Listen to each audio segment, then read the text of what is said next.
السلام عليكم ورحمة الله تعالى وبركاته.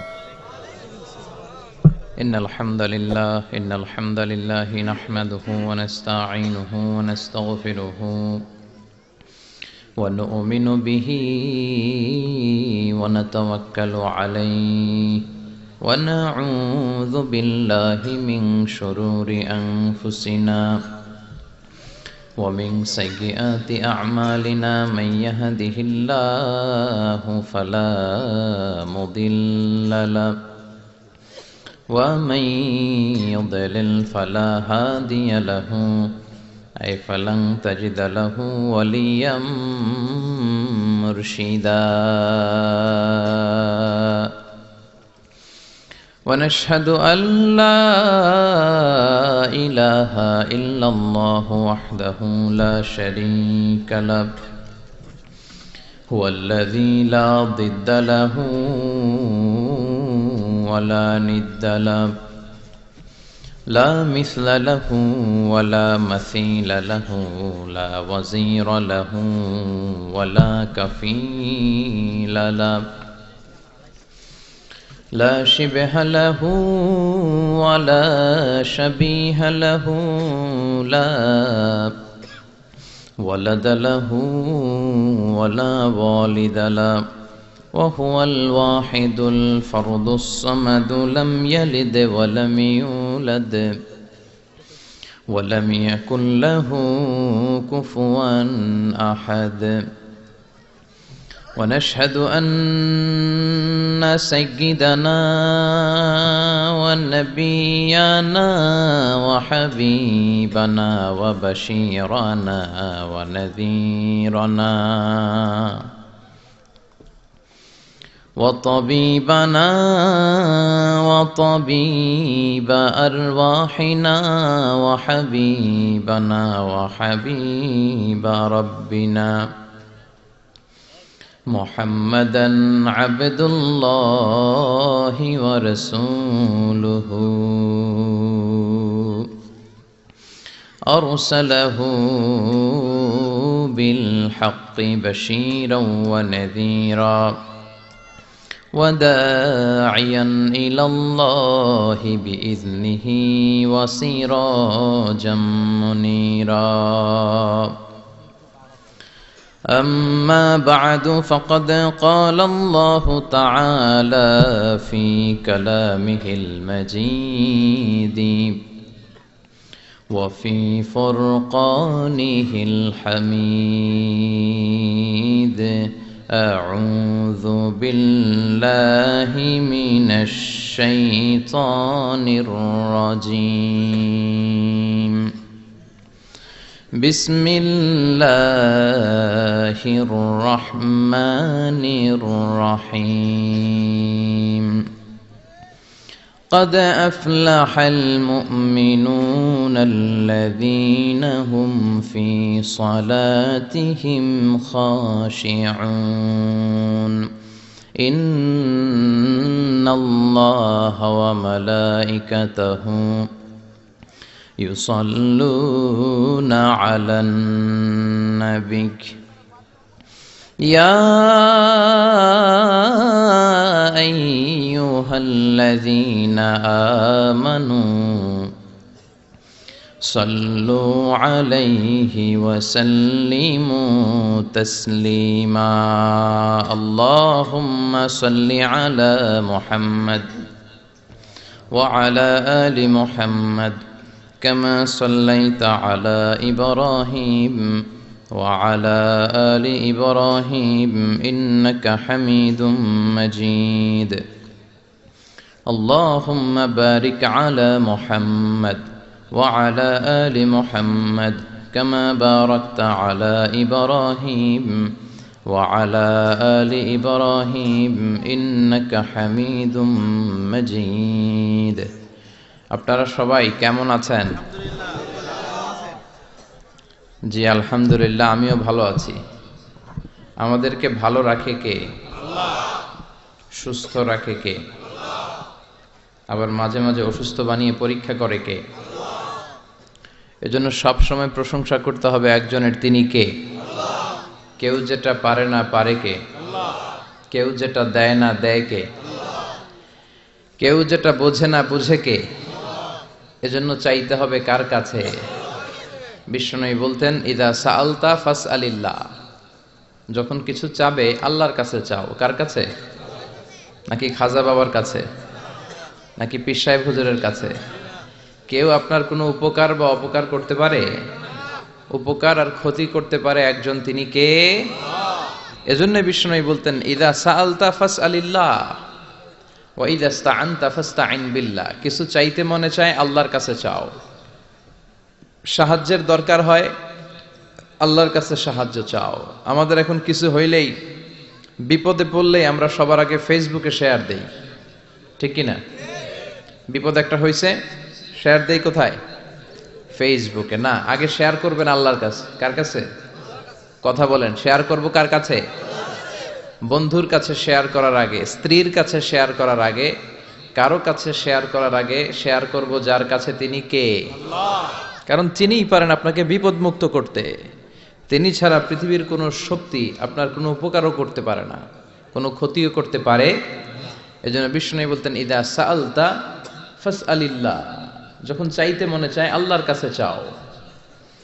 যখন সাহায্যের দরকার হয় আল্লাহর কাছে সাহায্য চাও। বিশ্বনবী নিজেও বিপদে পড়লে সাহায্য চাইতেন কার কাছে? আল্লাহর ওয়ালিরা বিপদে পড়লে সাহায্য চায় কার কাছে? তো আমরাও চাবো কার কাছে?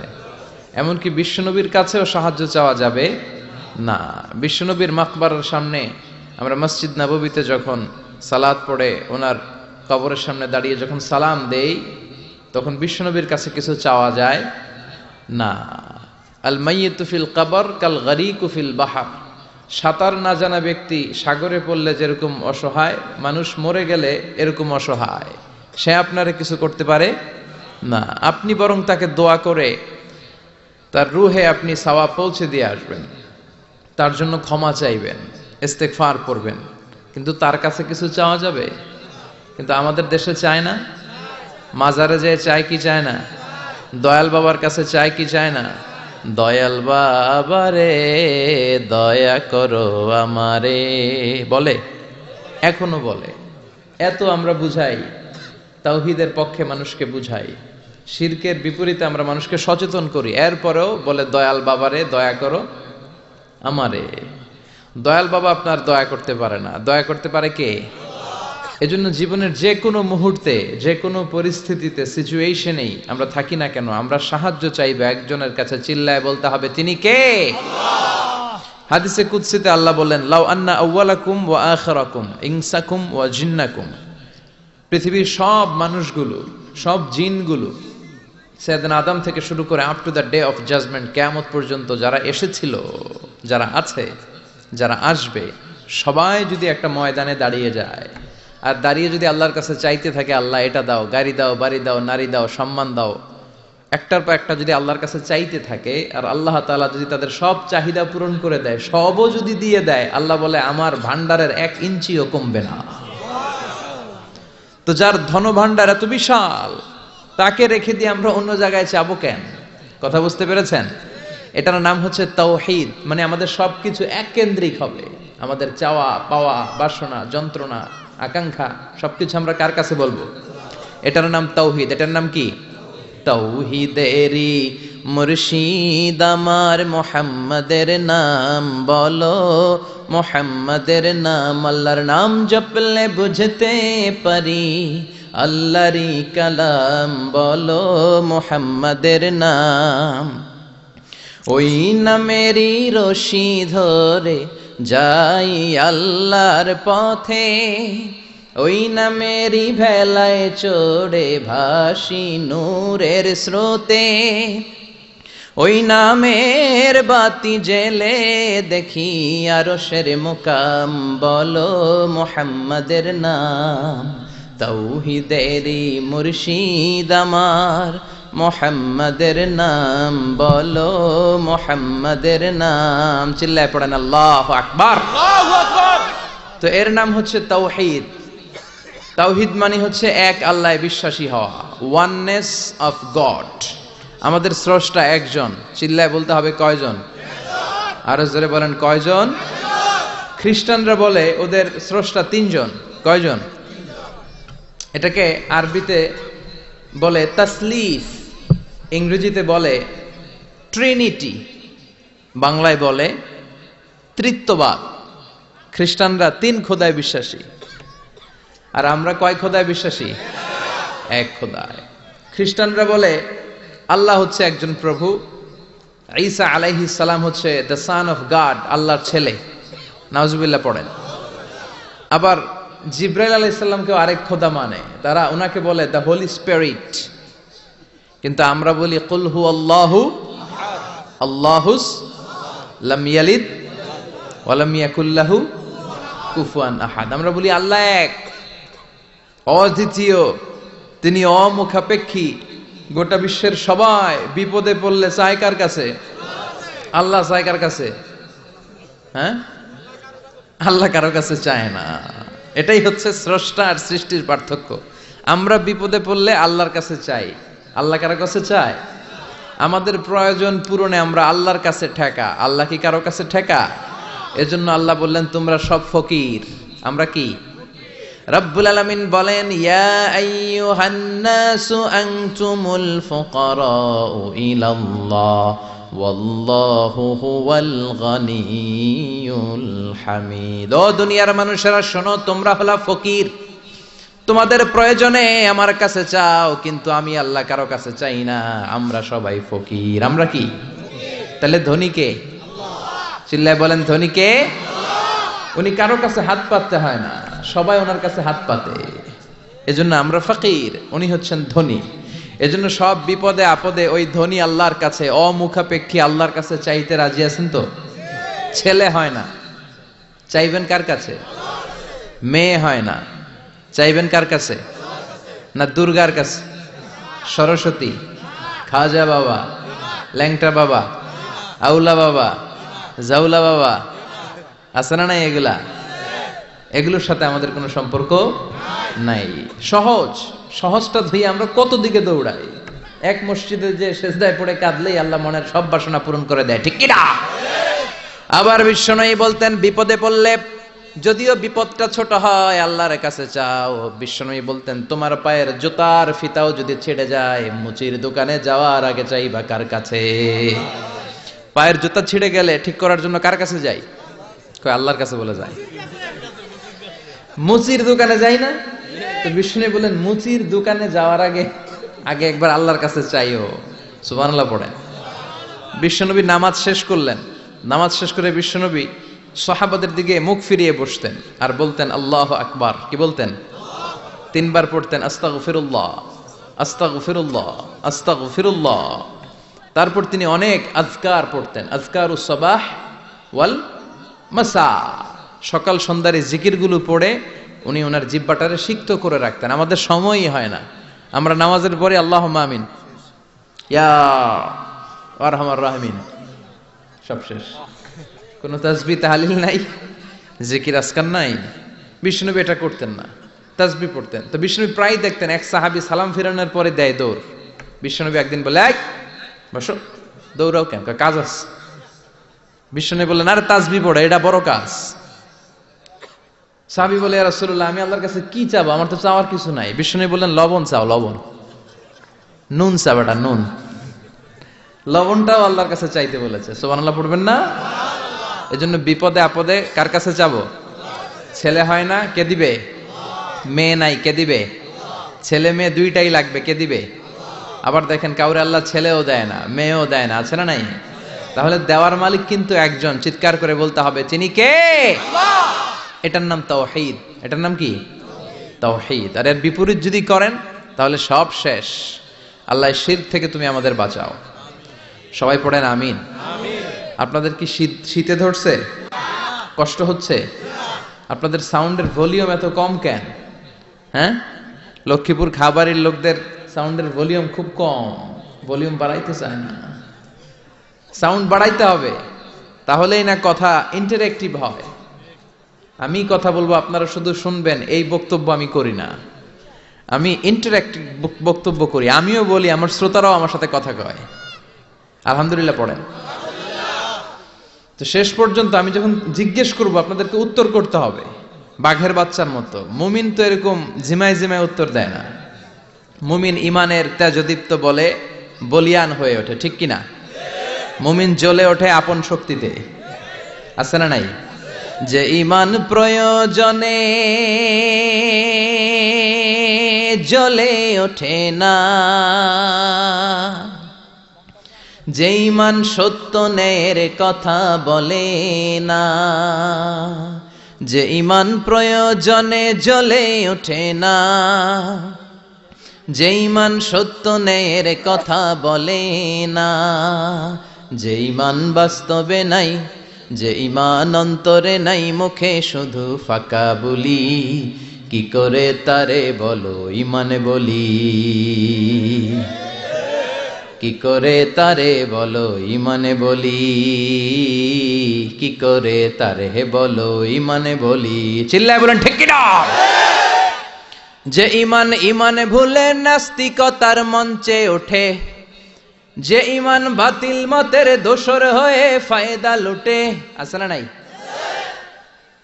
যে ইমান শুধুই কেবল খায় দায় আনন্দ করে, যে ইমান বোঝে না যে আরাকানে ভাইরা মরে, যে ইমান বাস্তবে নাই, যে ইমান অন্তরে নাই, মুখে শুধু ফাঁকা বলি, কি করে তারে বলো ইমানে বলি, কি করে তারে বলো ইমানে বলি, কি করে তারে বলো ইমানে বলি, ঠিক কিনা? তো ইমানের বলে বলিয়ান হতে হবে, জ্বলে উঠতে হবে আপন শক্তিতে। রবির স্লোগান না? কথাটা ভালো, জ্বলে উঠতে হবে আপন শক্তিতে। তো এই জন্য ইমানদারের আওয়াজ হবে খুব বুলন্দ আওয়াজ। আপনাদের সুবহানাল্লাহ আলহামদুলিল্লাহর আওয়াজে আকাশ বাতাস চন্দ্র ভেদ করে এই আওয়াজ আল্লাহর আরশে যে ধাক্কা লাগতে হবে। চিল্লায় কোন ঠিক কিনা? এই শেষ পর্যন্ত এরকম বাঘের বাচ্চার মতো আওয়াজ করতে হবে। পারা যাবে না? ইনশাআল্লাহ পড়েন, আর জোরে পড়েন ইনশাআল্লাহ। আজকের এই প্রোগ্রামে আসতে পেরে আমরা খুশি না বেজার? কম না বেশি? আমরা সবাই খুশি পরিমাণে বেশি আওয়াজ করে পড়েন আল্লাহু আকবার। আসুন আমরা আল্লাহ তাআলার দরবারে শুকরিয়া জ্ঞাপন করি যে আল্লাহ তাআলা এরকম চমৎকার পরিবেশে আমাদেরকে আসার বসার তৌফিক এনায়েত করলেন। আসুন হৃদয় নিংড়ানো মনের সবটুকুন ভালোবাসাকে উজাড় করে দিয়ে সিংহ শার্দুলের মতো গর্জন করে আকাশ বাতাস প্রকম্পিত করে মন প্রাণ বুক মুখ একসাথে করে দেহের সবটুকুন শক্তি গলার এই মাঝ বরাবর এনে আমরা চিৎকার করে পড়ি কালিমাতুশ শুকুর আলহামদুলিল্লাহ। সবাই পড়েন রব্বানা লাকাল হামদ হামদান কাসীরান তাইয়িবান মুবারাকান ফীহি ইয়া রাব্বি লাকাল হামদু কামা ইয়ানবাগি লিজালালি ওয়াজহিকা ওয়া আযীমি সুলতানিকা লাকাল হামদু বিল ঈমান লাকাল হামদু বিল ইসলাম লাকাল হামদু বিল কোরআন। প্রশংসা করলাম কার? আল্লাহর নাম জপতে কেমন লাগে? সবার ভালো লাগে? তাহলে আল্লাহর একটা ডাক দেন, বলেন ইয়া আল্লাহ। আবার ডাকেন, বলেন ইয়া আল্লাহ। আর জোরে ডাক দেন, পড়েন ইয়া আল্লাহ। আল্লাহ তুমি কবুল করো। ডাকলেই তিনি সাড়া দেয়, ডাকলেই। তবে ডাকার মতো ডাকতে হয়, ঠিক কিনা? ডাকার মতো ডাকলে তিনি সাড়া দেয়। সাড়া দেওয়ার জন্য তিনি বসে আছে 24/7, সপ্তাহের 7 দিন, দিনের 24 ঘন্টা, মাসের 30 দিন তিনি বসে আছে যে বান্দারা আমাকে ডাকে না কেন? ডাকলেই তিনি ডাকে সাড়া দেয়। চিল্লা এখন ঠিক কিনা? আল্লাহ তুমি আমাদেরকে বুঝার তৌফিক দান করো। আজকের এই জামায়াত হওয়াটা, এই মাহফিলটাকে তুমি আমাদের নাজাতের ওয়াসিলা বানাও। আজকে যেন আমরা কিছু শিখে যেতে পারি কোরআন থেকে, এবং সেগুলো নিজেদের জীবনে বাস্তবায়ন করার মধ্য দিয়ে আমরা যেন জান্নাতের উপযুক্ত হতে পারি। আওয়াজ করে পড়েন আমিন। লক্ষ্মীপুর দৌলত খা বাড়ি কসবা ব্রাহ্মণবাড়িয়ার উদ্যোগে আজকে তাফসীরুল কোরআনের মাহফিল 8ই জানুয়ারি।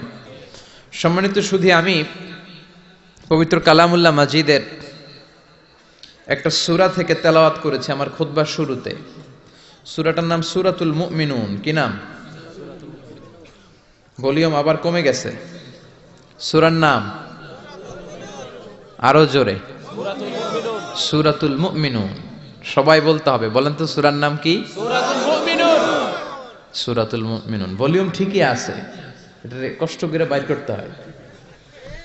সূরাতুল মুমিনুন। আমি সবসময় বলি, আমি যখন আলোচনা করি আমি মনে করি ক্লাস, তো ক্লাস যদি হয় এরা কারা? ছাত্র। তো ছাত্র যদি উত্তর না দেয় ঝামেলা আছে না নাই? উত্তর করতে হবে, তাহলে আলোচনাটা ইন্টারঅ্যাক্টিভ হবে, কিছু আমরা শিখে যেতে পারবো। আমরা আজকে যা শুনবো আমলের নিয়তে শুনবো, ইনশাআল্লাহ পড়েন। যা শুনবো নিয়ে যাওয়ার নিয়তে শুনবো, ইনশাআল্লাহ পড়েন। যা শুনবো আমার আখিরাতটারে সুন্দর করার নিয়তে শুনবো, চিল্লায় পড়েন ইনশাআল্লাহ। আমরা আজকে কথা শুনবো সূরাতুল মুমিনুন থেকে। কোত্থেকে? সবাই বলেন কোন সূরা? আমরা হচ্ছি আল মুমিনুন, মানে বিশ্বাসী। আমরা কি? বিশ্বাসী। মুমিনুন, আমরা যে মুমিন, কোনো সন্দেহ আছে? কথা বলেন, সন্দেহ নাই। তো আমাদের নামে আল্লাহ তাআলা কোরআনে একটা সূরা ডেডিকেট করলেন। আবার মুমিনুনের বিপরীত হচ্ছে কাফিরুন। এই কাফেরদের নামে তো সূরা নাই না কোরআনে? আছে। কি নাম? সূরাতুল কুল ইয়া আইয়ুহাল কাফিরুন। আল্লাহর ব্যালেন্সটা দেখেন, শুধু মুমিনদের নামে সূরা দিলেন না, মুমিনদের নামে তো দিলেনই, আবার কাফিরদের নামেও দিলেন। সুবহানাল্লাহ। আবার মুমিন আর কাফেরের মাঝখানে আর একটা দল আছে, মুমিনও না কাফেরও না। মুমিনও না কাফেরও না, এদের ভিতরে এক, বাইরে আরেক, এদেরকে চিনা বড় দায়। এরা সব সময় দোদুল্যমান, এরা এদিকেও আছে ওদিকেও আছে, যেই দিকে বৃষ্টি ওই দিকে ছাতা ধরে। এই সরকার ক্ষমতায় আসলে এদেরকে তেল মারে, আবার ওই সরকার আসলে 11 তেল মারে। এখন অবশ্য এত সুযোগ নাই, এখন আমগো সরকার একটা। কথা কন। আগে কখনো যাইতো এদিকে, আবার যাইতো এদিকে, এখন সব সময় একদিকে। আছে না নাই? ভালো চলুক, শান্তিতে চলুক, হ্যাঁ, দুর্নীতি না থাক, সন্ত্রাস না থাক, আমরা এটা চাই। আমরা সাধারণ মানুষ এত রাজনীতির প্যাচগোছ বুঝি না, আমরা চাই শান্তি। আমরা চাই কি? আমরা চাই দুবেলা দুমুঠো ভাত, আমাদের সিকিউরিটি, আমাদের নিরাপত্তা, আমাদের ইসলাম। যে দেশে আল্লাহু আকবার ধ্বনির সাথে সূর্য ওঠে, আল্লাহু আকবার ধ্বনির সাথে সূর্য ডুবে, সে দেশে আর কিছু থাকবে না থাক, ইসলাম থাকবেই।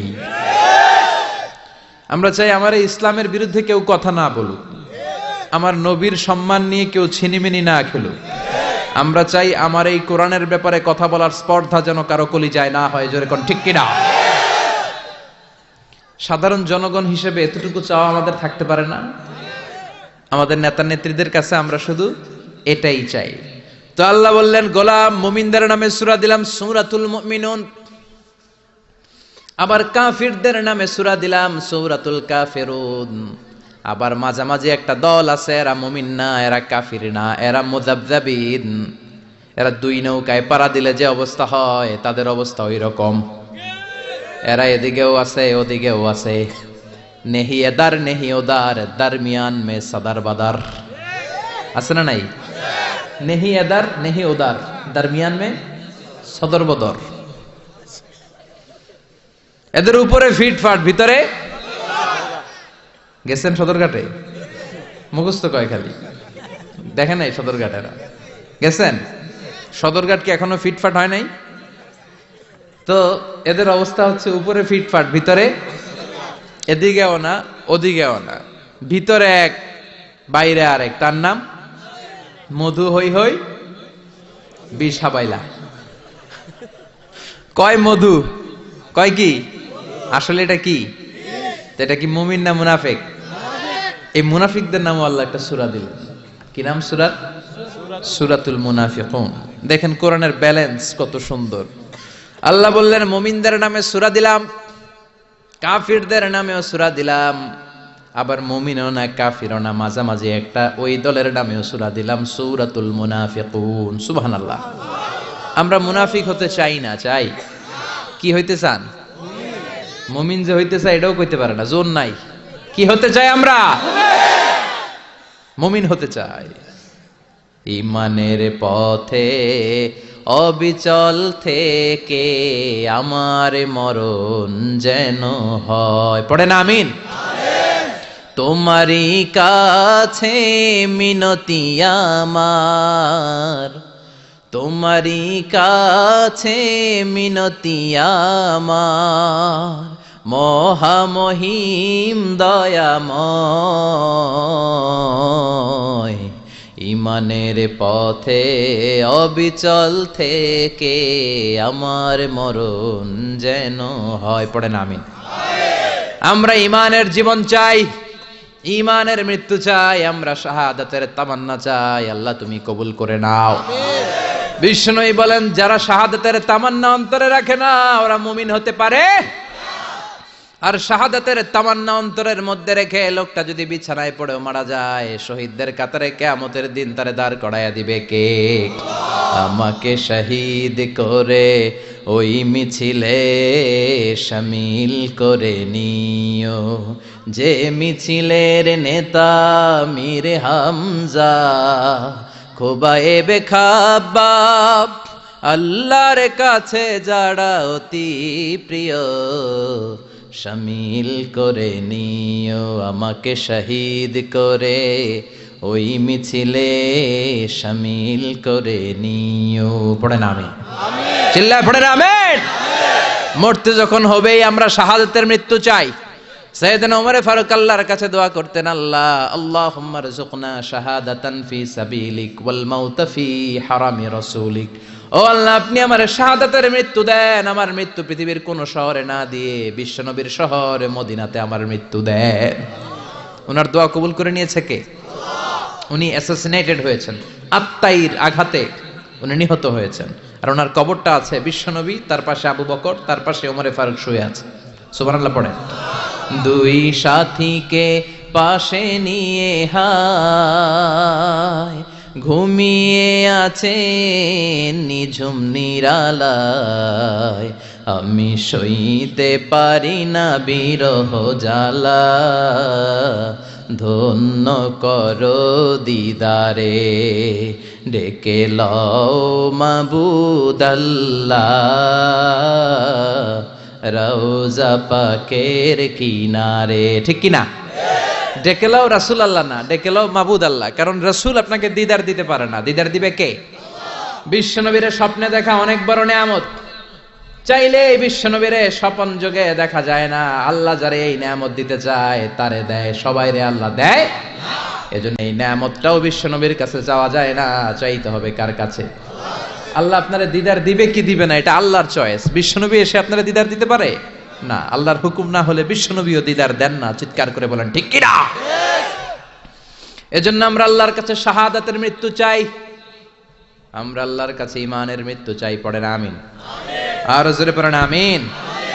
দেখেন কোরআনের ব্যালেন্স, মুমিনদের নামে একটা সূরা, কাফিরদের নামে, আবার মুনাফিকদের নামে, পুরুষদের নামেও সূরা আছে, আবার নারীদের নামেও সূরা আছে। সুবহানাল্লাহ বলেন। মানুষের নামেও সূরা আছে, জিনদের নামেও সূরা আছে। চিল্লায় পড়েন আল্লাহু আকবার। তো তারই ধারাবাহিকতায় আল কোরআন আল কারীমের 23তম সূরা সূরাতুল মুমিনুন থেকে আজকে আমরা কথা শুনবো। পড়েন ইনশাআল্লাহ। এই সূরাতে আল্লাহ তাআলা মুমিনদের 7টা গুণের কথা বলেছে। কয়টা? 7টা। মাত্র কয়টা? এই 7টা গুণ যদি কোনো মুমিন ধারণ করতে পারে নিজের মধ্যে, বাবা মারা গেলে ছেলে যেমনি বাবার সম্পত্তির ওয়ারিস হয়ে যায়, ওই ব্যক্তিগুলো জান্নাতের ওয়ারিস হয়ে যাবে। সূরাতুল মুমিনুন এটা নাজিলের একটা প্রেক্ষাপট আছে, ব্যাকগ্রাউন্ড। আমরা বলি শানে নুজুল বা সাবাবে নুজুল, কখন নাজিল হলো? এটা মাক্কি যুগের মাঝামাঝি সময়ে নাজিল হয়েছে। বিশ্বনবীর জীবনে 2টা পর্ব, 2টা ইনিংস, একটা মাক্কি ইনিংস আর একটা মাদানী ইনিংস। ইনিংস বুঝেন তো, ছেলে পেলে ক্রিকেট খেলে খুব, ইনিংস বললে সহজে বোঝে। একটা মাক্কি ইনিংস আর একটা মাদানী ইনিংস। এটা মাক্কি ইনিংসের মাঝামাঝি সময়ে নাজিল হয়েছে। তিরমিজিতে এবং মুসনাদে আহমদ ইবনে হাম্বালে হাদিসটা এসেছে। হাদিসের বর্ণনাকারী সাইয়েদনা ওমর ফারুক, তিনি বলেন আমরা বিশ্বনবীর পাশে বসে আছি, হঠাৎ দেখি মৌমাছির ভনভন ভনভন শব্দ। ডানে বায়ে আমরা মৌমাছি খুঁজতে লাগলাম, কিন্তু খুঁজে দেখি কোনো মৌমাছি নাই। সুবহানাল্লাহ পড়েন। ওমর ফারুক বর্ণনা করেন, সুনানে তিরমিজির হাদিস, মুসনাদে আহমদ ইবনে হাম্বালের হাদিস, ওমরে ফারুক বলেন, সাহাবাদের সাথে বিশ্বনবী একদিন বসা ছিলেন, আমরা হঠাৎ করে মৌমাছির আওয়াজ শুনতে পেলাম। ডানে বায়ে সামনে পেছনে খুঁজে দেখি কোথাও কোনো মৌমাছি নাই। আমার আর বুঝতে দেরি হলো না, তাহলে এটা মৌমাছি না, বিশ্বনবীর উপরে কোরআনের আয়াত নাজিল করছে কে? বিশ্বনবীর কাছে 7টা প্রক্রিয়ায় কোরআনের আয়াত নাজিল হতো। আমরা এই যে একটা কিতাবের ভিতরে কোরআন পেয়ে গেছি, কি সুন্দর 30 পারা। বিশ্বনবীর কাছে কি আল্লাহ তাআলা এইভাবে একটা কোরআন হাতে তুলে দিছিল? কথা কন।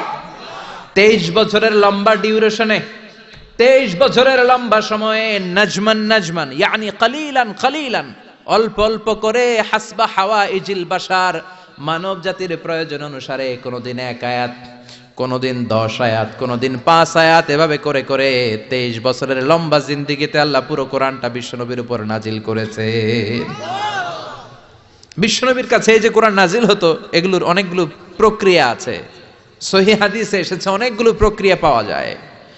1 নাম্বার প্রক্রিয়া, মিসলা সালসালাতিল জারাস, ঘন্টার ধ্বনির মতো বিশ্বনবীর কাছে কোরআন পাঠাতো কে? ঘন্টা চিনেন না? এদিকে হাই স্কুল আছে লক্ষ্মীপুরে, আছে? এই হাই স্কুলে বা প্রাইমারি স্কুলে ছুটির সময় দপ্তরি ঘন্টা বাজায় না? ঘন্টা বাজালে কি হয়? আওয়াজ হয়। বিশ্বনবী বলেন, ঘন্টার ধ্বনির মতো বিকট আওয়াজে রব্বুল আলামিন আমার কাছে কোরআন পাঠাতো। এই পদ্ধতিতে বিশ্বনবীর কাছে যখন কোরআন আসতো, প্রচন্ড শীতের রাতে বিশ্বনবী ঘামতে ঘামতে হয়রান হয়ে যেতেন। সুবহানাল্লাহ, কি মজার কোরআন আমরা পাইছি, খুলি আর পড়ি।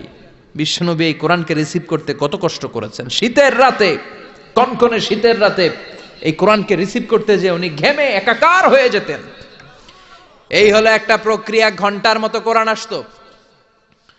2 নাম্বার প্রক্রিয়া, মিন ওয়ারাইল হিজাব, পর্দার অন্তরাল থেকে আল্লাহ নিজেই কোরআন পাঠিয়ে দিতেন। বিশ্বনবী আল্লাহরে সরাসরি দেখে নাই। মেরাজের রাতে যখন আল্লাহর দিদারের জন্য গিয়েছিলেন, কথা শুনেছেন কিন্তু দেখে নাই। দুনিয়ার বুকে থেকে আল্লাহরে দেখা যাবে, জান্নাতে না ঢুকে আল্লাহরে দেখা যাবে নাকি? কথা বলেন। আল্লাহর সৌন্দর্য দেখার মতো কোয়ালিটি আমাদের আছে? আল্লাহর চেয়ে সুন্দর কেউ আছে? দুনিয়া সুন্দর, মানুষ সুন্দর, আসমান সুন্দর, জমিন সুন্দর, সুন্দরে সুন্দরে পাল্লা, জানি না কত সুন্দর তুমি আল্লাহ, জানি না কত সুন্দর তুমি আল্লাহ। সুবহানাল্লাহ পড়েন। মেরাজের রাতে আল্লাহর দেখেন নাই, পর্দার এপাশ থেকে আল্লাহ কথা বলে আর নবী শুনে, নবী কথা বলে আল্লাহ শুনে। সুবহানাল্লাহ। এই পর্দার ওই পাশ থেকে সরাসরি আল্লাহ ওহী করেছেন, বিশ্বনবী রিসিভ করেছেন। গেল 2 পদ্ধতি। 3 নাম্বার, ফিল মানাম, স্বপ্নে বিশ্বনবীর কাছে ওহী পাঠিয়ে দেয়া হয়েছে। কিন্তু কোরআনের কোন আয়াত এই স্বপ্নের পদ্ধতিতে আসে নাই, সব জাগ্রত অবস্থায় এসেছে। সুবহানাল্লাহ পড়েন। এরপরে সাইয়েদনা জিব্রাইল মাঝে মাঝে নিজের সূরতে ওহী নিয়ে আসতেন। 2 বার বিশ্বনবী সাইয়েদনা জিব্রাইলকে নিজের সূরাতে দেখেছিলেন। 1 দেখেছিলেন হেরা গুহায়, 2 দেখেছিলেন সিদরাতুল মুনতাহায়। সাইয়েদনা জিব্রাইলের সূরাতে যখন সাইয়েদনা জিব্রাইল কোরআন নিয়ে আসতেন, তখনও বিশ্বনবী ভয় পেয়ে যেত। আল্লাহু আকবার। এরপরে আরেকটা পদ্ধতি হচ্ছে, বিসূরাতিন নাস ইয়াতামাসসালু লাহু আল মালাকু রাজুলান। সাইয়েদনা জিব্রাইল ওনার নিজের সূরাতে আসতো না, মানুষের সূরাতে আসতো। বিশ্বনবী বলতেন, এইভাবে কোরআন আসলে আমার রিসিভ করতে খুব আরাম লাগতো, কারণ মানুষ দেখা যাইতেছে, মানুষ কয় আর মানুষ শুনে, রিসিভ করতে বড় মজা। চিল্লা এখন সুবহানাল্লাহ। এরপরে আরেকটা পদ্ধতি হচ্ছে, মিসলা দাওয়িয়া সাউতিন নাহাল, মৌমাছির গুনগুন শব্দের মতো চারদিকে ভনভন ভনভন গুনগুন গুনগুন শব্দ শোনা যায়। আসলে গুনগুন না, কোরআন নাজিল করে কে? সাইয়েদনা ওমরে ফারুক বললেন, হঠাৎ আমরা ভনভন শব্দ দেখতে পেলাম, তাকিয়ে দেখি কোনো মৌমাছি নাই। হঠাৎ দেখলাম বিশ্বনবী আমাদের দিক থেকে চেহারাটা ঘুরিয়ে কাবার দিকে করলেন। হঠাৎ কিছুক্ষণ বিশ্বনবী একা একা মনোযোগী হয়ে কি যেন নিলেন, তারপরে আবার আমাদের দিকে মুচকি হেসে বললেন, ও সাহাবীরা শোনো, এইমাত্র কোরআনের 10টা আয়াত আল্লাহ আমার উপর নাজিল করেছে। আরে 10টা আয়াতের মধ্যে রব্বুল আলামিন মুমিনদের 7টা গুণাবলীর বর্ণনা দিয়েছে। কোন মুমিন যদি এই 7টা গুণ নিজের মধ্যে ধারণ করতে পারে, রব্বুল আলামিন ওই ব্যক্তিকে জান্নাতের মালিক বানায়া দিবে। আল্লাহু আকবার। কত নেয়ামত, কত অপরচুনিটি, কত প্রিভিলেজ আল্লাহ আমাদেরকে দিয়েছেন নিজেদেরকে সম্মানিত করার। এরপরও আমরা কোরআন মানতে চাই না। 7টা গুণ শুনবো আজকে মুমিনের। কয়টা? চিল্লায় বলেন সবাই, কয়টা গুণ শুনবো? 7টা গুণ। বিশ্বনবীর ইন্তেকালের পরে সাহাবারা মা আয়েশার কাছে যে বলে, ও আম্মা, আমাদের নবী কেমন ছিল বলেন। মা আয়েশা বলতেন, কানা খুলুকুহু আল কোরআন, বিশ্বনবীর চরিত্র ছিল কোরআনের চরিত্র। কিসের চরিত্র? পুরো 30 পারা কোরআনে থিওরিটিক্যালি যা বলে দেয়া আছে, বিশ্বনবীর জীবনীতে প্র্যাকটিক্যালি সেগুলো করে দেখানো আছে। সুবহানাল্লাহ। সাহাবারা বললেন, ও মা, এত সংক্ষেপে কেন বলেন, একটু বিস্তারিত বলেন আমার নবীর চরিত্র কেমন ছিল। মা আয়েশা বললেন, ও সাহাবারা, তোমরা কি কোরআনের 23তম সূরা সূরাতুল মুমিনুনের প্রথম 10টা আয়াত তেলাওয়াত করো নাই? এই প্রথম 10টা আয়াতের ভিতরে যেই গুণের কথা আছে, সবগুলো গুণ দিয়ে তোমাদের নবীর জীবন সাজানো ছিল। আমরাও চাই আমাদের জীবনটাও এই গুণাবলী দিয়ে আমরা সাজাবো। রাজি আছেন তো? আপনাদের মনোযোগ আছে? আপনারা সিরিয়াসলি কথাগুলো শোনার জন্য বসেছেন তো? তাকবীর দেন, লিল্লাহি তাকবীর। আল্লাহ বললেন, قد أفلح المؤمنون الذين هم في صلاتهم خاشعون। قد أفلح المؤمنون দিয়ে আল্লাহ শুরু করেছেন। قد أفلح المؤمنون, successful indeed are the believers। সফল কাম হলো তারা ঈমান এনেছে যারা। কার কথা? সফল কারা? who are the successful in life? যদি আপনারা কেউ প্রশ্ন করে সফল কারা, যদি আমাদেরকে জিজ্ঞেস করা হয় কারা সফল, সফলতার মানদণ্ড কি? এ পৃথিবীর বুকে সফল হওয়ার অনেক মানদণ্ড হতে পারে, পারে না? In terms of wealth and money, অর্থের মানদণ্ডে কারা সফল যদি জিজ্ঞেস করা হয়, কার নাম বলবেন? হ্যাঁ, বিল গেটস, তাই না? মাইক্রোসফট কোম্পানির মালিক, কত টাকার যে সে মালিক সে নিজেও জানে না। আর কে আছে এরকম সফল? ওয়ারেন বাফেট, অনেক বড় ধনী। আর কে আছে? স্টিভ জবস, অ্যাপল কোম্পানির মালিক, তাই না? প্রিন্স ওয়ালিদ বিন জালাল, একটা প্লেন আছে, নিজের জেট প্লেন, যে প্লেনটার 70% স্বর্ণ দিয়ে বানানো প্লেন, এটার 70% মেড অফ গোল্ড। তাহলে অর্থের মানদণ্ডে যদি বলি সফল কারা, এদের নাম আসবে। ইনি সফল, ইনি সফল, ইনি সফল, ঠিক কিনা?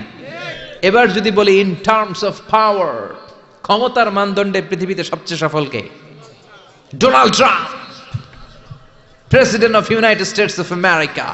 কি কয় নিজেই জানে না, আছে না নাই? আধা পাগল। সাইকিয়াট্রিস্টরা বলে ওর মাথার মধ্যে ঝামেলা আছে। কি কয় নিজেই বোঝে না, অবাক করা আচরণ করে, ছোট বাচ্চার মতো কথা বলে। তারা বলে গায়ে গতরে ডোনাল্ড ট্রাম্প বড় হয়েছে, কিন্তু মেন্টালিটি বড় হয় নাই, ছোট বাচ্চা। শরীরে বড় হয়েছে কিন্তু তার মানসিক অবস্থা ছোট বাচ্চার মতো। বাচ্চাগুলোকে ঘুষাঘুষি করে রাস্তায়। আমেরিকার প্রেসিডেন্ট, ক্ষমতার মানদণ্ডে সবচেয়ে বড় ক্ষমতাশীল। Vladimir Putin, president of Russia. এরপরে নরেন্দ্র মোদী, চীনের, ওটার নাম কি? চীনের আগে ছিল হু জিনথাও। কি নাম? তোর নাম হচ্ছে হু জিনথাও। এখন আরেকটা কি যেন জি জিং, এরকম একজন আসছে। হ্যাঁ, জি জিং ক্ষমতার মানদণ্ডে অনেক ক্ষমতাশীল। অ্যাঞ্জেলা মার্কেল আছে, এটা এরা হচ্ছে ক্ষমতার মানদণ্ডে সফল। তাহলে অর্থের মানদণ্ডে একদল সফল, ক্ষমতার মানদণ্ডে আরেক দল সফল। এবার যদি বলি in terms of name and fame, ক্ষমতা নয়, অর্থ নয়, জনপ্রিয়তা, বললেই চিনে। মেসি আছে না নাই? ওই সব চিনে, মুখস্থ। নাম কি? মাসিনা বেটা, মেসি।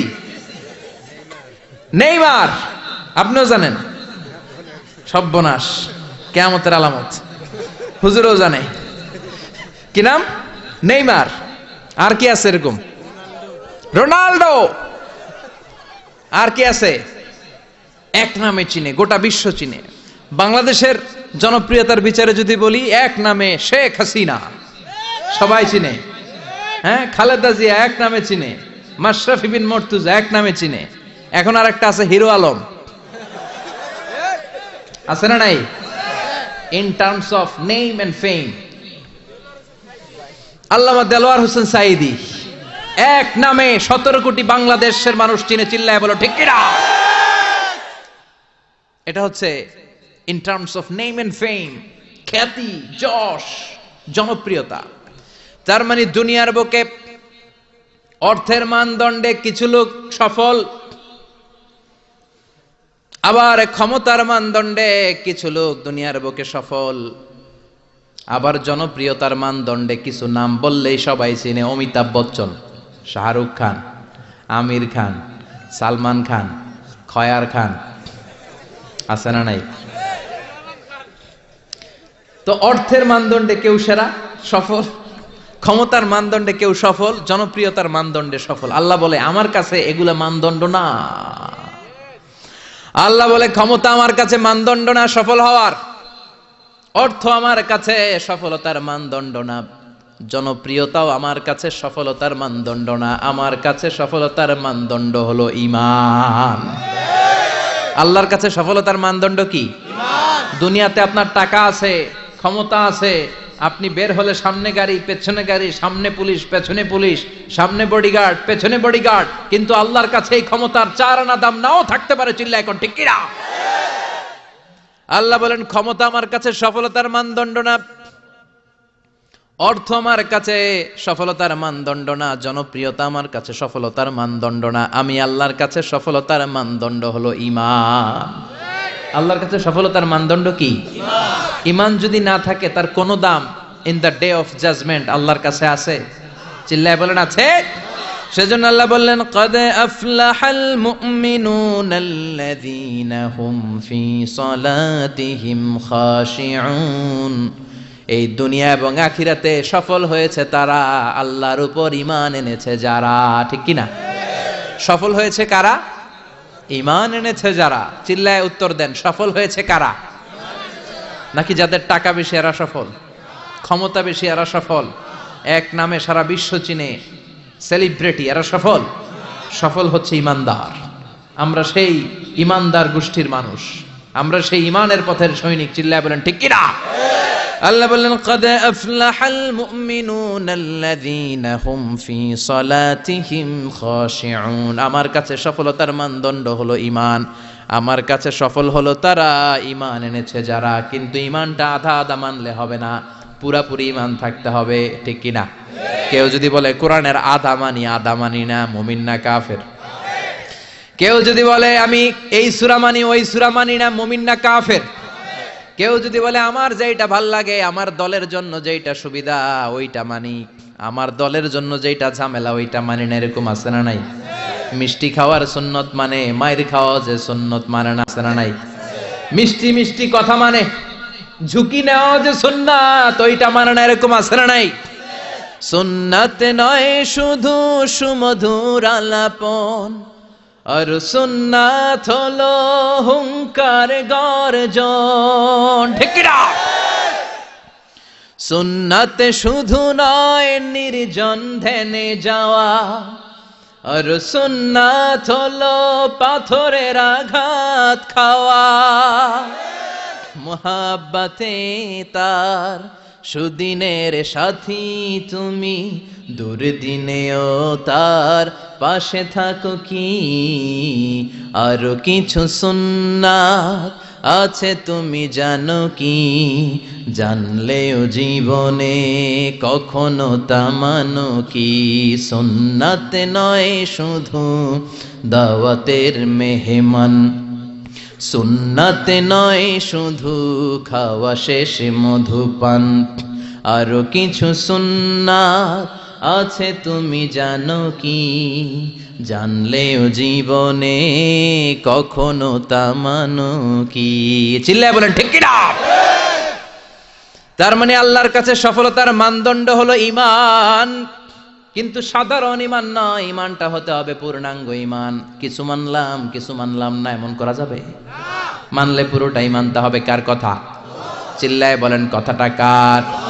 আবার আল্লাহ বললেন ঈমান আনলে নির্ভেজাল ঈমান থাকতে হবে। ওই ঈমানের মধ্যে শিরক থাকলে হবে নাকি? কথা কোন? আল্লাহ বললেন ওয়াল্লাযীনা আমানু ওয়া লাম ইয়ালবিসু ঈমানাহুম বিযুলমিন উলাইকা লাহুমুল আমনু ওয়া হুম মুহতাদুন।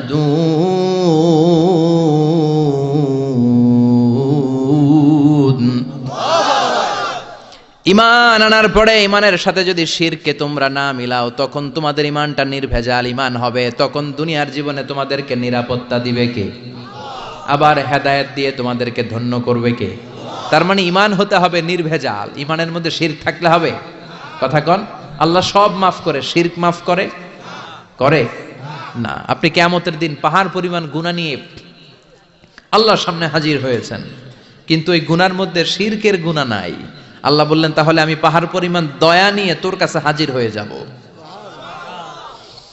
আবার আমরা যখন নামাজে দাঁড়াই, আল্লাহ বললেন ওযু করলি ভালো কথা, মসজিদে ঢুকলি ভালো কথা, নামাজের কাতারেও দাঁড়ালি ভালো কথা, কিন্তু আগে বল শিরকের সাথে সম্পর্ক আছে নাকি? আমরা বলি ওয়াজ্জাহাতু ওয়াজহিয়া লিল্লাযী ফাতারাস সামাওয়াতি ওয়াল আরদা হানিফান ওয়া মা আনা মিনাল মুশরিকিন। আমরা নামাজের শুরুতে ঘোষণা দেই আল্লাহ ওমা আনা মিনাল, আল্লাহ আমরা শিরক করি না, শিরকের সাথে আমাদের কোনো সম্পর্ক। আবার যখন হজ করতে যাই, লক্ষ লক্ষ হাজি সাহেবান আরাফাতের ময়দানে কাঁদে, আল্লাহর কাছে ডাকে, আল্লাহরে ডাকতে থাকে। আল্লাহ বলে ডাকাডাকি পরে কর, হজ পরে কর, আগে বল শিরক করস নাকি? তখন সবাই ঘোষণা দেয় লাব্বাইক আল্লাহুম্মা লাব্বাইক, লাব্বাইক লা শারীকা লাক লাব্বাইক, আল্লাহ আপনার সাথে শরীক করি না। এই ঘোষণা দেওয়ার পরে এরপরে হজ কবুল হয়, এরপরে সালাত কবুল হয়। তাহলে ঈমান হতে হলে এটা নির্ভেজাল ঈমান হতে হবে। ওই ঈমানের সাথে শিরকের কোনো ছোঁয়া, কোনো ছিটে ফোঁটা সেখানে থাকতে পারবে। আল্লাহ বলে ঈমান যদি নির্ভেজাল হয় আর যদি ঈমানটা পাকাপোক্ত হয়, তাহলে তোমাদের সাহায্যের জন্য গায়েবী মদদ আমি পাঠিয়ে দেব। সুবহানাল্লাহ। ওয়ালা তাহিনু ওয়ালা তাহজানু ওয়া আনতুমুল আ'লাউনা ইন কুনতুম মুমিনিন। ভয় নাই, বিপদ নাই, চিন্তা নাই। ইমানদারের মতো যদি ইমানদার হও, ইমানটা যদি ওই রকম হয়, তাহলে কোনো চিন্তা নাই, আমি আল্লাহর সাহায্য তোমাদের সাথে আছে না নাই? নবীদের ঈমান ছিল সেই রকম ঈমান, ঈমানের মতো ঈমান, ঠিক কি না? নবী মুসার মতো ঈমান হলে রাস্তা হবে সাগর জলে। নবী ইউসুফের মতো ঈমান হলে একে একে দরজা খোলে। নবী ইব্রাহিমের মতন ঈমান যদি আজও থাকে বিদ্যমান, অগ্নিকুণ্ডে দেখতে পাবে খুবসুরত এক ফুল বাগান। সুবহানাল্লাহ পড়েন। এজন্য ঈমানের মতো ঈমান হলে সাহায্য পাঠাবে কে? আল্লাহ বললেন ওয়ালা তাহিনু ওয়ালা তাহজানু ওয়া আনতুমুল আ'লাউনা ইন কুনতুম মুমিনিন। ভয় পেও না, চিন্তা করো না, আল্লাহর সাহায্য আছে না নাই? বিপদ যত বেশি আসে, পরীক্ষা যত বেশি আসে, বিজয়ের পতাকা পতপত করে উড়ার সময়টা কাছে আসতে থাকে, ঠিক কি না? আকাশে যখন ঘুটঘুটে বেশি অন্ধকার দেখা যায়, প্রচন্ড অন্ধকারে যখন আকাশ একেবারে ছেয়ে যায়, রাত্রি যখন গভীর হয়ে যায়, সুবহে সাদিকের আলো আসার সময়টা কাছে আসতে থাকে, ঠিক কি না? গর্ভবতী নারীর পেটের প্রসব বেদনা যত বেড়ে যায়, নতুন মেহমান দুনিয়াতে আসার সময় ঘনাতে থাকে, তেমনি ইমানদারের উপর আযাব গজব অত্যাচার যত বাড়তে থাকে, ইসলামের বিজয়ের সময়টাও কাছে আসতে থাকে। এজন্য ঈমান হতে হবে ইমানদারের মতো, ঈমান হতে হবে পাক্কা ঈমান। চিল্লায় বলেন ঠিক কিনা? সে আল্লাহ বললেন قد أفلح المؤمنون الذين هم في صلاتهم خاشعون. Successful indeed the believers. সফল হলো তারা ঈমান এনেছে যারা। কার কথা? চিল্লায় বলেন। জিমায় পড়ছেন? কষ্ট হচ্ছে? সফল হলো তারা ঈমান এনেছে যারা। তবে শুধু ঈমানদার বলে হাত তুললেই হবে না, 7টা গুণ সেই ঈমানদারের ভেতরে থাকার দরকার আছে না নাই? 1 নাম্বার গুণ আমরা শুরু করছি, কানগুলো খরগোশের মতো খাড়া করে শুনেন। শুনতেছেন? আল্লাহ বললেন আল্লাযীনা হুম ফি সালাতিহিম খাশিউন। ঈমানদারেরা যখন নামাজের মুসল্লায় দাঁড়ায়, দিন দুনিয়ার হুঁশ তাদের থাকে না, তাদের অন্তরটা চলে যায় আল্লাহর আরশের দিকে, ঠিক কি না? বিশ্বনবী বলতেন আনতা আবুদাল্লাহ কান্নাকা তারাহু, এমন ভাবে নামাজ পড়ো যেন তুমি আল্লাহরে দেখছো। ফা ইন লাম তাকুন তারাহু ফা ইন্নাহু ইয়ারাক, এটা যদি মনে করতে কষ্ট হয় অন্তত এটা ভাবো যে আল্লাহ তোমায় দেখছে, ঠিক কি না? নামাজে যখন দাঁড়াবেন ভাববেন আমি আল্লাহরে দেখতেছি। এটা ভাবা অনেক কঠিন, এটা যেন লোকেরা পারে না। যদি না পারেন তাহলে অন্তত এটা ভাবেন যে আল্লাহ আপনারা দেখতেছে, আল্লাহ ইজ ওয়াচিং মি, আল্লাহ আমাকে দেখছে। তো আমি আল্লাহরে দেখতেছি আর আল্লাহ আমারে দেখতেছে। সুফিরা এটারে দুইটা ক্লাস করছে, একটার নাম দিছে মুশাহাদা আর একটার নাম দিছে মুরাকাবা। মুশাহাদা মানে আমি নিজে দেখি, আর মুরাকাবা মানে আমি দেখি না, আমারে দেখে কে? কেউ যেটা দেখে না দেখে কে?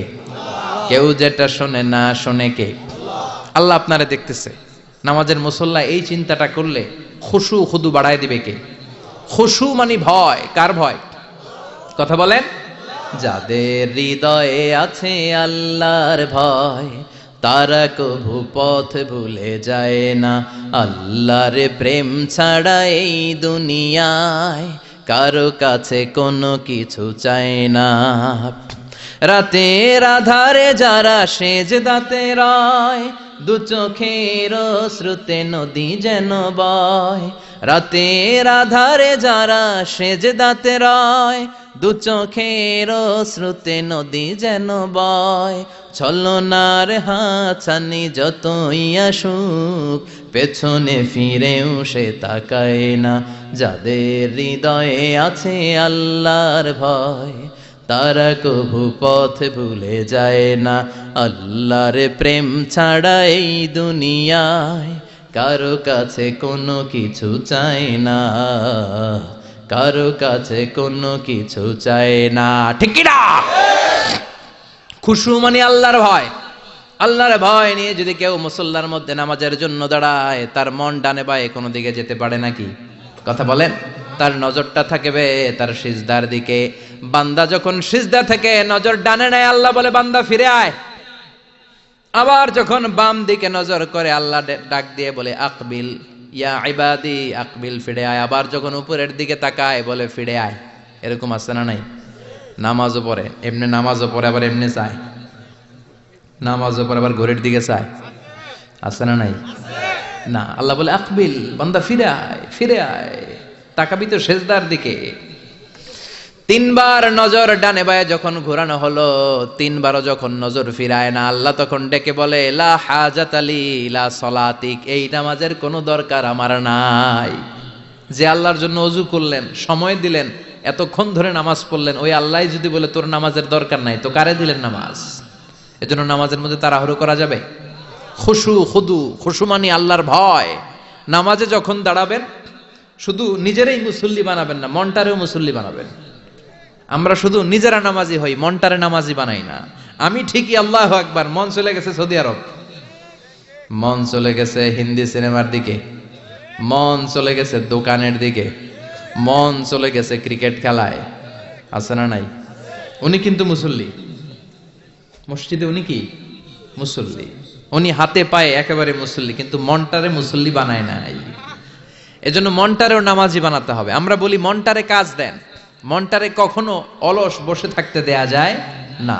আপনিও মুসল্লি হবেন, মনটারেও মুসল্লি বানাতে হবে, তা না হলে মন ডানে বায়ে ঘুরবে। মনের আরবি হচ্ছে কলব। কলব মানে যেটা নাড়াচাড়া করে। এটা এখন এদিকে, পরে ঢাকায়, এরপরে সৌদি আরব, এরপরে আমেরিকা। এটার পাসপোর্টও লাগে না, ভিসাও লাগে না, এটা খালি দৌড়ায়, ঠিক কিনা? এজন্য মনটারে নামাজি বানানোর দরকার আছে না নাই? এজন্য আল্লাহ বললেন কদ আফলাহাল মুমিনুনাল্লাযীনা হুম ফি সালাতিহিম খাশিউন। মুমিন বান্দাদের প্রথম গুণাবলী হলো মুমিন বান্দারা যখন নামাজে পড়ে মনটারে নিয়ে নামাজ পড়ে, নিজেও নামাজি মনটাও নামাজি, ঠিক কি না?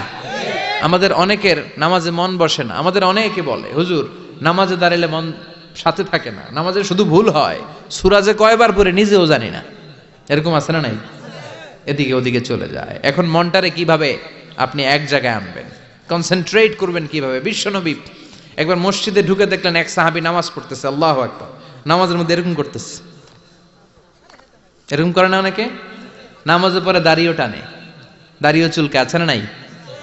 নামাজ পরে জামাও সোজা করে, নামাজ পরে দাড়িও টানে। বিশ্বনবী বললেন লাউ খাশাআত কলবুহু লা খাশাআত জাওয়ারিহুহু, এর অন্তরে যদি আল্লাহর ভয় থাকতো, তাহলে এর অঙ্গ প্রত্যঙ্গের মধ্যেও এই ভয়ের ইম্প্যাক্ট পড়তো। এই সাহাবীর অন্তরে আল্লাহর ভয় নাই, খুশু নাই, এজন্য হাতে পায়ের মধ্যেও খুশু নাই, হাত একবার এদিকে নড়ে আরেকবার ওদিকে নড়ে। আমাদের এরকম সমস্যা আছে না নাই? বিশ্বনবী বললেন, তোমাদের যদি খুশু খুদু নামাজের মধ্যে বাড়াতে মনে চায়, নামাজের মুসল্লায় দাঁড়িয়ে হৃদয়টারে যদি আল্লাহর আরশে পাঠিয়ে দিতে মনে চায়, তাহলে নামাজের মুসল্লায় যখন দাঁড়াবা মনে করবা এটাই হতে পারে জীবনের শেষ নামাজ। 5টা টিপস দিব আপনাদের মনোযোগ বাড়ানোর জন্য। 5টা। কয়টা? নামাজে মনোযোগায়ন কিভাবে করবেন 5টা টিপস খেয়াল করে রাখেন, কিভাবে নামাজের মনোযোগ বৃদ্ধি করবেন। টিপস নাম্বার 1, সল্লু সলাতান মুআদ্দিয়া, বিদায়ী নামাজ পড়বেন। মনে করবেন হতে পারে আজকের এই নামাজটাই আমার জীবনের শেষ নামাজ। এখন বাজে 10:30, আপনাকে বলা হলো আজ রাত 1টার দিকে আপনার জীবনের হায়াত ফুরিয়ে যাবে, চলে যাওয়া লাগবে না? আমাদের থাকতে পারবো আমরা? চলে যাওয়া লাগবে। রাত 1টায় মালাকুল মাউত চলে এসে রূহ কবজ করে নিয়ে যাবে। আর 1.5 ঘন্টা আপনার হাতে সময়। এই 1.5 ঘন্টায় আপনি নামাজ রোজা যা পারেন করে নেন, আপনার হুঁশ থাকবে? কথা কন। 1.5 ঘন্টা পরে আপনার মরণ।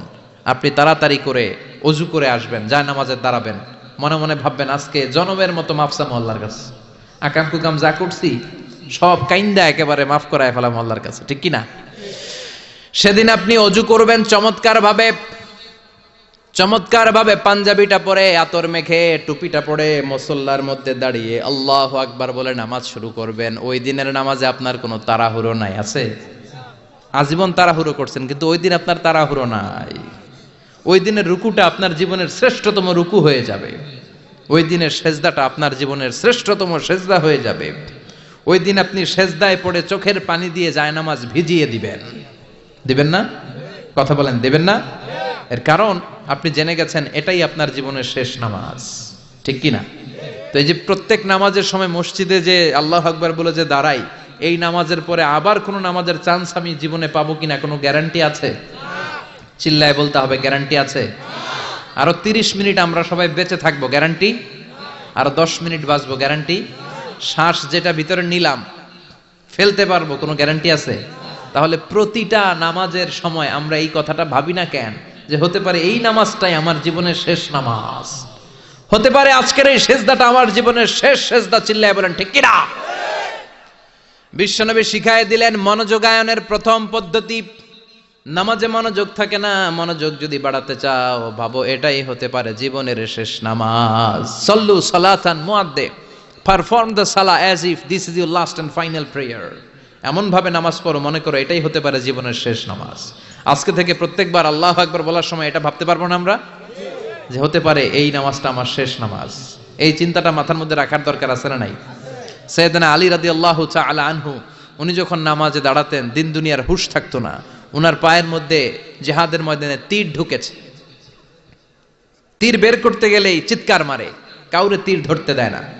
বিশ্বনবী বললেন, বেলাল আকিমিস সালাহ, নামাজের একামত দাও।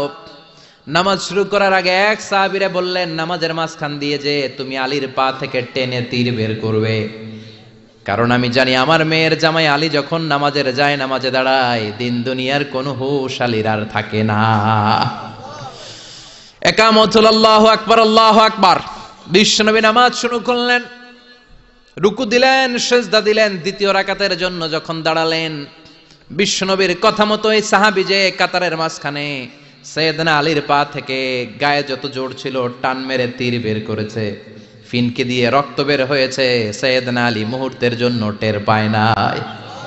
নামাজ শেষ, সালাম ফিরালেন, তাকিয়ে দেখে পায়ে তীর নাই, চারদিকে শুধু রক্তের বন্যা। বিশ্বনবী বললেন, ও আলী চিন্তা করো না, আমার কথা মতো এক সাহাবী তোমার পা থেকে তীর বের করেছে। আমি জানি যখন তুমি নামাজের মুসল্লায় দাঁড়িয়ে যাও তোমার মনটা দুনিয়ায় থাকে না, তোমার মনটা আল্লাহর আরশের দিকে চলে যায়। তোমার নামাজের মধ্যে খুশু খুদু এত বেড়ে যায়, আখিরাতের কথা এত তোমার স্মরণ হয়ে যায়, নামাজের মধ্যে তোমার পায়ের তীর টেনে বের করেছে, 1 সেকেন্ডের জন্যও তুমি টের পাও নাই রে আলী। সুবহানাল্লাহ। উনি মনে করতেন এটাই জীবনের শেষ নামাজ। সাহাবারা যখন মরুভূমিতে নামাজ পড়তে দাঁড়াতেন, আকাশের পাখিগুলো এসে সাহাবাদের মাথার মধ্যে বসে যেত। মরুভূমির পাখিগুলো মনে করতে এগুলো খেজুর গাছ। কি মনে করে বসতো? কথা বলে না, জোরে কন। আছে, এলাকা আছে খেজুরের রস হয়? হ্যাঁ হইছে? খাইছেন? পাখিগুলো মনে করতে এগুলো খেজুর গাছ, কারণ সাহাবারা নড়ে না, চড়ে না, ডানে বায়ে তাকায় না। খেজুর গাছ যেদিন ঠায় দাঁড়িয়ে থাকে, সাহাবারা ঠায় দাঁড়িয়ে থেকে নামাজ পড়তেন। চিল্লায় এখন আল্লাহু আকবার। তাহলে মনোযোগ বৃদ্ধির এক নাম্বার পদ্ধতি, মুসল্লায় যখন দাঁড়াবো ভাববো এটাই আমার জীবনের শেষ নামাজ, এরপরে হয়তো নামাজের সুযোগ নাও পেতে পারি, ঠিক কিনা?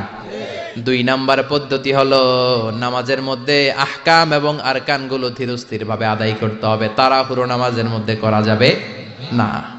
আমাদের হানাফি মাযহাবে তা'দিলুল আরকান এটা ওয়াজিব। রুকুনগুলো আদায় করার সময় ধীরস্থির ভাবে আদায় করা, এটা হানাফি মাযহাবে কি ওয়াজিব? চিল্লায় বলেন, এটা কি ওয়াজিব? তরক করলে কি করতে হয়? হ্যাঁ, সহু সেজদা দিতে হয়। কিন্তু অন্যান্য মাযহাবে এটা ফরজ, এটা বাদ দিলে আপনার নামাজই হবে না, তাড়াহুড়ো করলে নামাজই হবে না। বিশ্বনবী দেখলেন মসজিদে নববীতে এক সাহাবী নামাজ পড়ে, নামাজ শেষে নবীর কাছে আসলে বিশ্বনবী বললেন সল্লি ফাইন্নাকা লাম তুসল্লি, নামাজ পড়ো কারণ তোমার নামাজ হয় নাই। সাহাবী আবার পড়লেন, আবার আসলেন, বিশ্বনবী বললেন সল্লি ফাইন্নাকা লাম তুসল্লি, নামাজ পড়ো তোমার নামাজ হয় নাই। সাহাবী আবার নামাজ পড়ে আবার নবীর কাছে আসলেন, বিশ্বনবী বললেন সল্লি ফাইন্নাকা লাম তুসল্লি, নামাজ পড়ো নামাজ হয় নাই।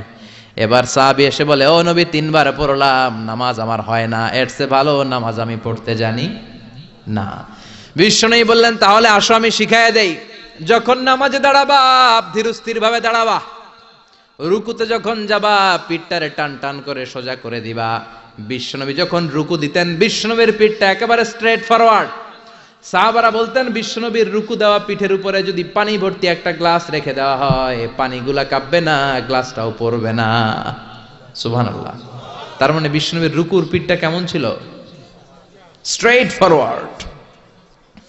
বিশ্বনবী বলেন রুকু থেকে দাঁড়াবা, ধীরস্থির ভাবে দাঁড়াও। আবার সেজদায় গেলে ধীরস্থির ভাবে যাও। আমাদের দেশে অনেকে রুকু থেকে কোন রকম মাথাটা তুলে আবার সেজদায় দৌড় মারে, আছে না নাই? লক্ষ্মীপুরে নাই, এদিকেও আছে। দুই সেজদার মাঝখানে ধীরস্থির ভাবে বসা হচ্ছে ওয়াজিব। অনেকে এক সেজদা থেকে কোন রকম মাথাটা একটু উপরের দিকে উঠিয়ে আরেক সেজদায় মুরগির মতো ঠোকর মারে, এরকম তো এদিকে নাই না? আবার অনেকে ইমাম সাহেবের আগে দৌড় মারে, আছে না নাই? ইমাম সাহেব সামি আল্লাহু লিমান হামিদা বলে দাঁড়াইছে, ওনার আর সহ্য হয় না, উনি আগে সেজদা দিবে, কিন্তু ইমামের আগেও যাইতে পারে না, মাঝখানে যাই হ্যাং হয়ে থাকে, আছে না নাই? মোবাইল মাঝে মাঝে হ্যাং হয় না, মানে সামনেও যায় না পিছনেও যায় না। তো ওনারাও ইমামের আগে সেজদায় যাবে, তো ইমাম যাইতে পারে না, উনিও যেতে পারে না, মাঝ অবস্থায় যায় কি হয়? হ্যাং। হ্যাং হইবেন আপনারা? হ্যাং হওয়া যাবে না। তাহলে মনোযোগ বাড়ানোর দুই নাম্বার পদ্ধতি হচ্ছে কি করবেন? ধীরস্থির ভাবে। There is no rushing in সালাহ, there is no hastiness in সালাহ। নামাজের মধ্যে কোনো তাড়াহুড়ো নাই, তাড়াহুড়ো করলে এটা নামাজ হয় না। এমনকি নামাজের দিকে বিশ্বনবী তাড়াহুড়ো করে যেতেও নিষেধ করেছেন। ইদা উকিমাতিস সালাহ, নামাজ যখন শুরু হয়ে যাবে ধীরস্থির ভাবে যাবেন, তাড়াহুড়ো করে যাওয়া যাবে না। তিন নাম্বার পদ্ধতি, জামাতে পড়বেন, তাহলে মনোযোগ বাড়ায় দিবে কে? বিশ্বনবী বলেন সালাতুল জামাআত তাফদুলু সালাতাল ফাজদি বি27 দারাজা। একা একা নামাজ পড়লে যতটুকু সওয়াব হয়, জামাতে নামাজ পড়লে 27 গুণ বেশি সওয়াব হয়। জামাতে পড়ার দরকার আছে না নাই? জামাতে পড়লে আর মনোযোগ এদিক সেদিক যায় না। সবাই আল্লাহু আকবার, আমি আল্লাহু আকবার, সবাই আসসালামু আলাইকুম ওয়া রাহমাতুল্লাহ, আমি আসসালামু আলাইকুম ওয়া রাহমাতুল্লাহ, মন আমার এদিক সেদিক যাওয়ার সুযোগ আছে? কম, ঠিক কি না? 4 নাম্বার, নামাজে যা বলেন অর্থ বোঝার চেষ্টা করেন। আমরা সালাতে যেটা বলি এটার অর্থ বুঝি না। আমরা প্রতিদিন বলি আলহামদুলিল্লাহি রাব্বিল আর রহমানির মালিকি, আবার বলি সামি আল্লাহু লিমান হামিদা, কি কইলাম বুঝি নাই। সুবহান রাব্বিয়াল আলা মানে কি জানি না। আত-তাহিয়াত লিল্লাহি ওয়াস সালাওয়াত ওয়াত তাইয়্যিবাত অর্থ কি জানি না। এজন্য সালাতে যা বলেন এটা বুঝে বুঝে বলার চেষ্টা করেন। অ্যাট লিস্ট সালাতে যেটা আপনি পড়েন এটার অর্থটা শিখার চেষ্টা করেন, তাহলে বললে হৃদয়ের মধ্যে টাচ লাগবে, অন্তরে দরদ লাগবে, চিৎকার করে বলেন ঠিক কি না? 5 নাম্বার পদ্ধতি, নামাজের মধ্যে যে সুন্নাতগুলো আছে সুন্নাতগুলো আদায় করবেন, তাহলে নামাজের মধ্যে মনোযোগ বাড়ায়া দিবে কে? হাত তোলা সুন্নাত তোলেন। রফউল ইয়াদাইন যদি করেন, অভ্যাস যদি থাকে, বারবার হাত তোলা তুলেন, প্রতিবার তুললে 10টা করে সওয়াব। আমিন বলবেন, যেই মসজিদে জোরে জোরে বলেন, আস্তে তো আস্তে বলেন, কিন্তু বইলেন, বলার দরকার আছে না নাই? বিশ্বনবী বললেন, ইদা আম্মানাল ইমাম আমিনু, ইমাম যখন আমিন বলে তোমরাও আমিন বলো, কারণ তোমরাও যখন আমিন বলো ফেরেশতারাও আমিন বলে। তোমাদের আমিন ফেরেশতাদের আমিন যখন মিলে যায়, তোমাদের জীবনের সব গুনাহ মাফ করে দেয় কে? এজন্য আমিন জোরে কোন বাস্তে কোন বলবেন, এটা ছাড়বেন না। তাশাহুদের মধ্যে আঙ্গুল তুলবেন, হয় নাড়াবেন নয় তুলে রাখবেন, এটা সুন্নাহ। আশাদ্দু আলা শাইতান মিনাল হাদিদ, শয়তানরে লোহা দিয়ে পিটাইলে যত কষ্ট পায়, তাশাহুদে বসে এই আঙ্গুলটা নাড়ালে এর চেয়ে বেশি কষ্ট পায়। সুবহানাল্লাহ কইবেন না? এজন্য মুরাআতুস সুনান, সুন্নাতগুলো মানার চেষ্টা করেন, সালাতে মনোযোগ বাড়ায় দিবে কে? এজন্য আল্লাহ বললেন, ক্বাদ আফলাহাল মুমিনুনাল্লাযীনা হুম ফি সালাতিহিম খাশিউন, সফল হলো তারা ঈমান এনেছে যারা। আর ঈমানদারের প্রথম বৈশিষ্ট্য আল্লাযীনা হুম ফি সালাতিহিম খাশিউন, নামাজের মধ্যে মুসল্লির অন্তরে ভয় থাকবে কার? মনে থাকবে? খুশু খুদু, এটার বলে হুজুরুল কলব, অন্তরটারে ধরে রাখতে হবে। 2 নম্বর আল্লাহ বললেন, ওয়াল্লাযীনা হুম আনিল লাগবি মুরিদুন, মুমিন বান্দার 2 নম্বর গুণ, অনর্থক কাজ থেকে তারা দূরে থাকে। অনর্থক কোনো বিষয়ের দিকে মুমিন কখনো যায়? লাগবুন মানে অনর্থক বিষয়, মুরিদুন তারা মুখ ফিরিয়ে নেয়। অনর্থক কোনো কাজে মুমিন যায়? যেই কাজে সওয়াব নাই ওই কাজ মুমিন করে? যেই কাজে গুনাহ হয় ওই কাজে যাওয়া যাবে? কথা বলেন। মুমিন যাবে ওই কাজে যেই কাজ করলে মানবতার কল্যাণ আছে না নাই? মুমিন করবে ওই কাজ যেই কাজ করলে আমলনামাটারে সওয়াব দিয়ে পূর্ণ করে দিবে কে? এজন্য বিশ্বনবী বলতেন, মিন হুসনি ইসলামিল মারই তারকুহু মা লা ইয়ানি, ব্যক্তির ইসলামের সৌন্দর্য হলো ব্যক্তি তার জীবন থেকে অনর্থক সব কাজ বের করে দিবে। যাই করবেন অর্থবোধক হইতে হবে। অনর্থক কোনো কাজ করা যাবে? কথা কন। আপনি যেটা বলবেন এটার যেন অর্থ থাকে, আপনি যেটা করবেন এটার যেন অর্থ থাকে। আপনি যে অর্থটা খরচ করবেন, সম্পদ খরচ করবেন, এটাও অনর্থক অপ্রয়োজনে খরচ করা যাবে? অপ্রয়োজনে কোনো কাজ করা যাবে? কারণ মুমিন জানে মুমিনের মুখ দিয়ে যেটাই বের হয় এটা লেখার জন্য ফেরেশতা আছে না নাই? কিরামান কাতিবিনা ইয়ালামুনা মা তাফআলুন,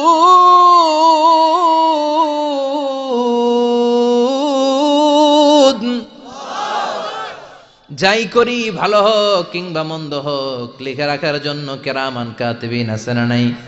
আবার মুমিন জানে মা ইয়ালফিযু মিন কাউলিন ইল্লা লাদাইহি রাকিবুন আতীদ, মুমিন তার মুখ দিয়ে যেটা বের করে সেটা লিখে রাখার জন্য ফেরেশতা আছে না নাই?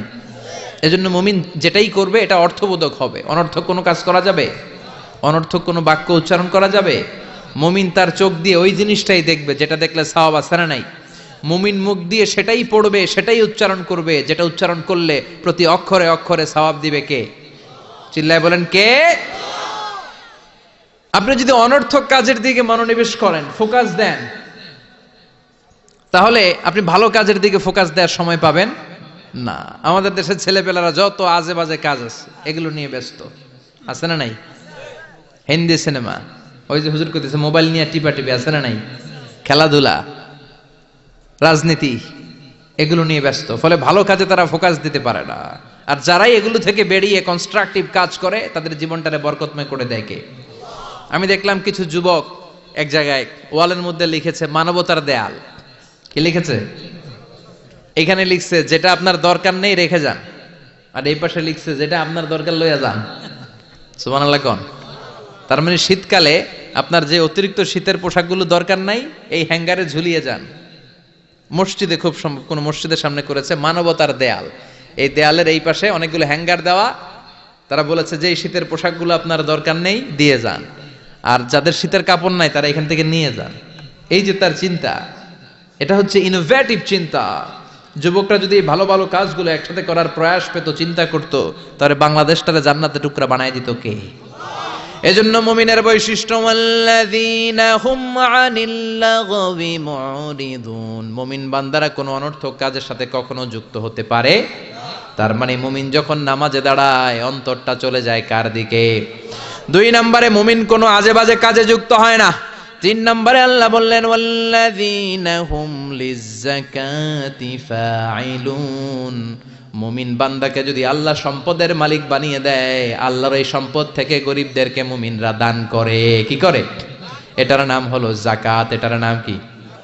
জোরে কোন? দে যাকাত তোরা দে রে যাকাত, তোর দিল খুলবে পরে আগে খুলু খাত। দে যাকাত তোরা দে রে যাকাত। চিল্লা এখন ঠিক কিনা? যাকাত ফরজ হয়েছে কার কার? হাত তুলেন তো দেখি। যাকাত দেওয়ার মতো লোক আছে না এদিকে? মাশাআল্লাহ। 1 জন, 2 জন, 3 জন, 4 জন, 5, 6, 7। আল্লাহ ভাইদেরকে তুমি কবুল করো। চিল্লায় বলেন আমিন। যাকাত দেয়াটা এটা অপশনাল নয়, এটা কম্পালসারি। ওফি আমওয়ালিহিম হাক্কুন লিসাইলি ওয়াল মাহরুম, তোমার সম্পদে গরিবদের জন্য আল্লাহ এটা অধিকার করে দিয়েছে। যিনি যাকাত দেয় তার জন্য দেয়া ফরজ, আর যিনি যাকাত নেয়, যাকাত নেয়া কি তার জন্য ফরজ? কথা কোন? তাহলে সে আপনার কাছ থেকে যাকাত নিয়ে আপনাকে ফরজ কাজটা করার ক্ষেত্রে সহযোগিতা করেছে। আপনি কোনো করুণা তারে করেন নাই। চিল্লায় বলেন ঠিক কিনা? আবার আল্লাহ বলেন যাকাত দিবি না কেন? টাকা কি তোর নাকি? ওয়ামিম্মা রাযাকনাহুম ইউনফিকুন, আমি যেটা রিজিক হিসেবে দিছি ওইখান থেকে দে। সম্পদের মালিক আমি বানিয়েছি, অর্থ সম্পদ আমি আল্লাহ দিয়েছি, আবার আমি আল্লাহ আদেশ করেছি দেওয়ার জন্য। ঠিক কিনা? ইসলাম চায় না রাস্তার এক পাশে 5 তলা আরেক পাশে গাছতলা। ইসলাম চায় সম্পদের সমানভাবে তারল্য। যাকাত এটা ফরজ, দিয়ে দাও, তা না হলে কঠিন আযাবের সুসংবাদ দিচ্ছে কে? চিল্লায় বলেন কে? والذين يكنزون الذهب والفضة ولا ينفقونها في سبيل الله فبشرهم بعذاب أليم। যারা স্বর্ণ জমায়, যারা রৌপ্য জমায়, যারা প্রাইজ বন্ড জমিয়ে রাখে, যারা ফিক্সড ডিপোজিট করে রাখে, সম্পদের প্রাচুর্যতা থাকার পরেও যাকাত দেয় না, নবী তাদেরকে কঠিন আযাবের সুসংবাদ দেন। কার কথা? চিল্লায়া বলেন আযাবের কি সুসংবাদ হয় না দুঃসংবাদ? কথা কন। কিন্তু আল্লাহ এখানে বলছে সুসংবাদ। আল্লাহ বুঝাতে চাইলেন আযাবটা বড় করা হবে, ডেঞ্জারাস হবে, মাইটটা বড় ডেঞ্জারাস। আল্লাহ ছাড় দেয় কিন্তু ছেড়ে দেয় না। আল্লাহ ছেড়ে দেয় কি দেয়? ছাড় দেয়, ছেড়ে দেয় না। আযাবটা বড় করা হবে, মাইটটা বড় ডেঞ্জারাস হবে যারা যাকাত ফরজ হওয়ার পরেও দেয় না। এটা বোঝানোর জন্য আল্লাহ বললেন কঠিন আযাবের দুঃসংবাদ না, বললেন সুসংবাদ দেন। ছেলে পরীক্ষায় ইংরেজিতে ফেল করছে, মা বলে চান্দু ইংরেজিতে ফেল করছো, তোর বাপে আসুক, এমন মাইট দিবে, মাইট দিলে মজা টের পাবি। অমিয়া মাইট দিলে কি মজা লাগে? কি লাগে? ব্যথা লাগে। তো মজার কথা বললেন কেন? মাইটটা যে করা হবে, মাইটটা কি হবে? করা হবে। এজন্য যাকাত ফরজ হওয়ার পরে যারা যাকাত দেয় না তাদের জন্য করা মাইর আল্লাহর কাছে আছে না নাই? চিল্লায় বলেন। অনেকে দেখবেন যাকাতের শাড়ি দেয়, যাকাতের লুঙ্গি দেয়। যাকাতের শাড়ি বলতে কোনো শাড়ি আছে? কথা কন। এমন শাড়ি, এমন পাতলা শাড়ি একবার ধুইলে দ্বিতীয়বার আর পরা যায় না। শাড়ি আমনের দিকে বেসকি দিয়ে চাইয়া থাকবে, রং নাই, আছে না নাই? আবার এই শাড়ি লুঙ্গিগুলো নেওয়ার জন্য যারা লাইন ধরে ঢুকে এরাও পদপৃষ্ট হয়ে মারা যায়, আছে না নাই? কিছু ভিডিও ক্লিপসে আমরা দেখলাম যে হাজার হাজার মানুষ এই পাতলা বাজারের সবচাইতে নিম্নমানের সুতা দিয়ে বানানো যাকাতের শাড়ি নেয়ার জন্য এসেছে, ধাক্কা ধাক্কি আর ভিড়ে পদপৃষ্ট হয়ে অনেকগুলো মহিলা মারা গিয়েছে। কিয়ামতের দিন এই যাকাত নামের এই কলঙ্ক সাজানোর জন্য যে এই আয়োজন করেছিল তাকে আল্লাহর সুপ্রিম কোর্টের কাঠগড়ায় জবাবদিহিতা করতে হবে। চিল্লায় বলেন ঠিক কিনা? যাকাত এটা ছেলে খেলা না, এটা পুতুল খেলা না, এটা যেমন মনে চায় কিছু টাকা পয়সা মানুষের হাতে হাতে 200 করে দিলাম, এইটা না। একজনকে এমন ভাবে যাকাত দাও যেন ওই টাকা দিয়ে তার কর্মসংস্থান হয়, ওই টাকা দিয়ে যেন রুজি রোজগার করে কিছু খেতে পারে। ঠিক কিনা? বুঝতে পেরেছেন?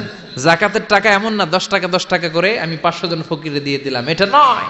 একজনের একটা সিএনজি কিনে দেন, তাহলে সিএনজি চালায়া সে তার ফ্যামিলিকে ভরণ পোষণ দিতে পারবে, আর কোথাও যে হাত পাতা লাগবে না। একটা গাভী কিনে দেন, গাভীর দুধ বিক্রি করে ওর জীবন চলে যাবে, ঠিক কিনা?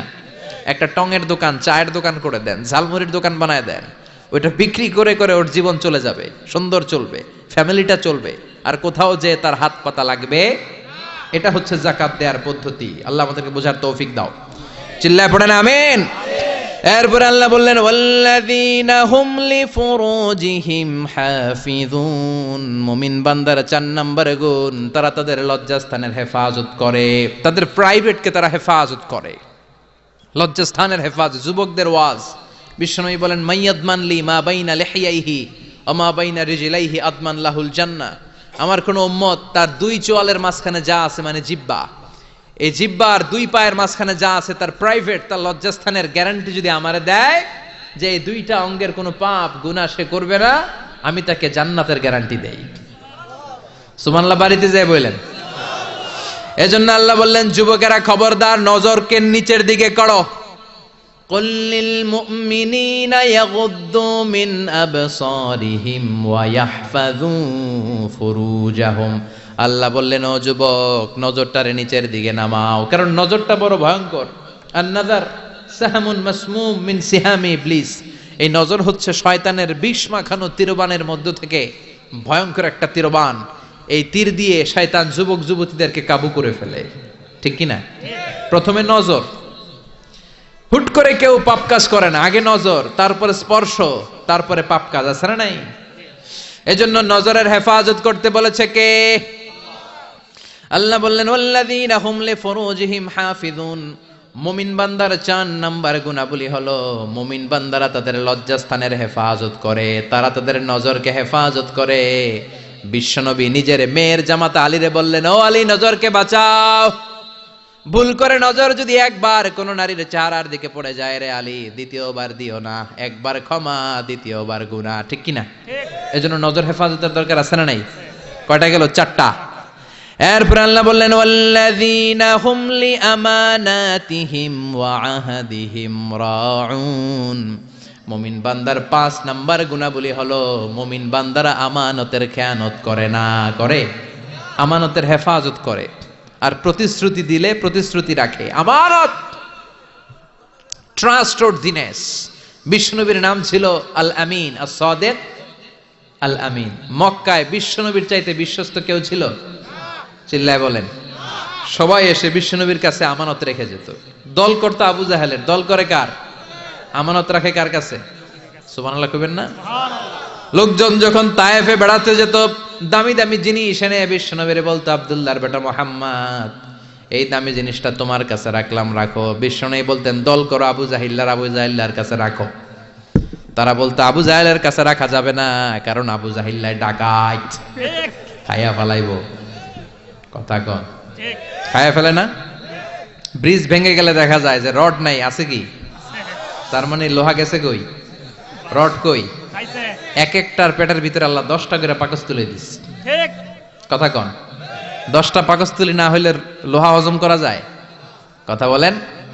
সিমেন্ট খায় ফেলায়, টিন খায়, টিন আছে না নাই? পারলে পুরা দেশটা খায়া ফেলায়। ওই যে কয় শেয়ার বাজার খায়া ফেলায়, আছে না নাই? হলমার্ক খায়া ফেলায়, দেশটারে খায়া ফেলায়, আছে না নাই? আমানতের খেয়ানত করা যাবে না। ইন্নাল্লাহা ইয়া'মুরুকুম আন তুআদ্দুল আমানাত ইলা আহলিহা। আল্লাহ অর্ডার করেছেন আমানতের হকদার যে হাতে পৌঁছে দাও। কার কথা? আল্লাহর। আমানতের যে খেয়ানত করে বিশ্বনবী তারে বলেছেন মুনাফিক। মুনাফিকের কয়েকটা আলামত বলেছেন বিশ্বনবী। আয়াতুল মুনাফিকি সালাস, ইযা হাদ্দাসা কাযাবা, মুনাফিক যখন কথা বলে মিথ্যা বলে। ওয়া ইযা ওয়াআদা আখলাফা, ওয়াদা দিলে খেলাফ করে। ওয়া ইযা আতুমিনা খানা, আমানত রাখলে আমানতের খেয়ানত করে, ঠিক কিনা? আমানত এটা ব্যাপক বিষয়। এই যে আপনার সুস্বাস্থ্য, এটা আপনার কাছে আমানত। আপনার চেহারা সুন্দর, এটা আমানত। আপনার স্ত্রী, আপনার সন্তান আপনার কাছে আমানত। আপনি সমাজে খুব ফেমাস, এটা আপনার কাছে আমানত। যাকে আল্লাহ যেই দায়িত্ব দিয়েছে ওইটা আল্লাহ তার কাছে আমানত রেখেছে, ঠিক কিনা? ইমাম সাহেব, মসজিদের সবকিছু আপনার কাছে আমানত। চেয়ারম্যান সাহেব আপনার কাছে এই ইউনিয়ন পরিষদের সবকিছু আমানত, মেম্বার সাহেব আপনারও আমানত, আবার যিনি মেম্বার অফ দ্য পার্লামেন্ট এই নির্বাচনী এলাকা পুরোটাই আপনার কাছে আমানত। চিল্লা এখন ঠিক কিনা? যিনি মন্ত্রী পুরো মন্ত্রণালয় আপনার কাছে আমানত। 47 সদস্যের বিশাল বহর নিয়ে মন্ত্রণালয় করা হলো, তাদের কাছে বাংলাদেশটা আমানত। ও প্রধানমন্ত্রী, আপনার কাছে আমার লাল সবুজের পতাকাটা আমানত। সেনাবাহিনীর কাছে দেশের ভূখণ্ড রক্ষা করা আমানত, ঠিক কিনা? মেম্বার অফ দ্য পার্লামেন্ট, আপনার নির্বাচনী এলাকায় যদি ইয়াবার আসর জমে, ওই ইয়াবার আসর যদি আপনি ভেঙে না দেন, আপনার নির্বাচনী এলাকায় যদি টেন্ডারবাজি হয়, আপনার নির্বাচনী এলাকায় যদি চাঁদাবাজি হয়, আপনার নির্বাচনী এলাকায় যদি যৌতুকের জন্য কোনো মায়ের গায়ে হাত দেয়া হয়, কিয়ামতের দিন আল্লাহ আপনারে ছাড়বে না, ঠিক কি না?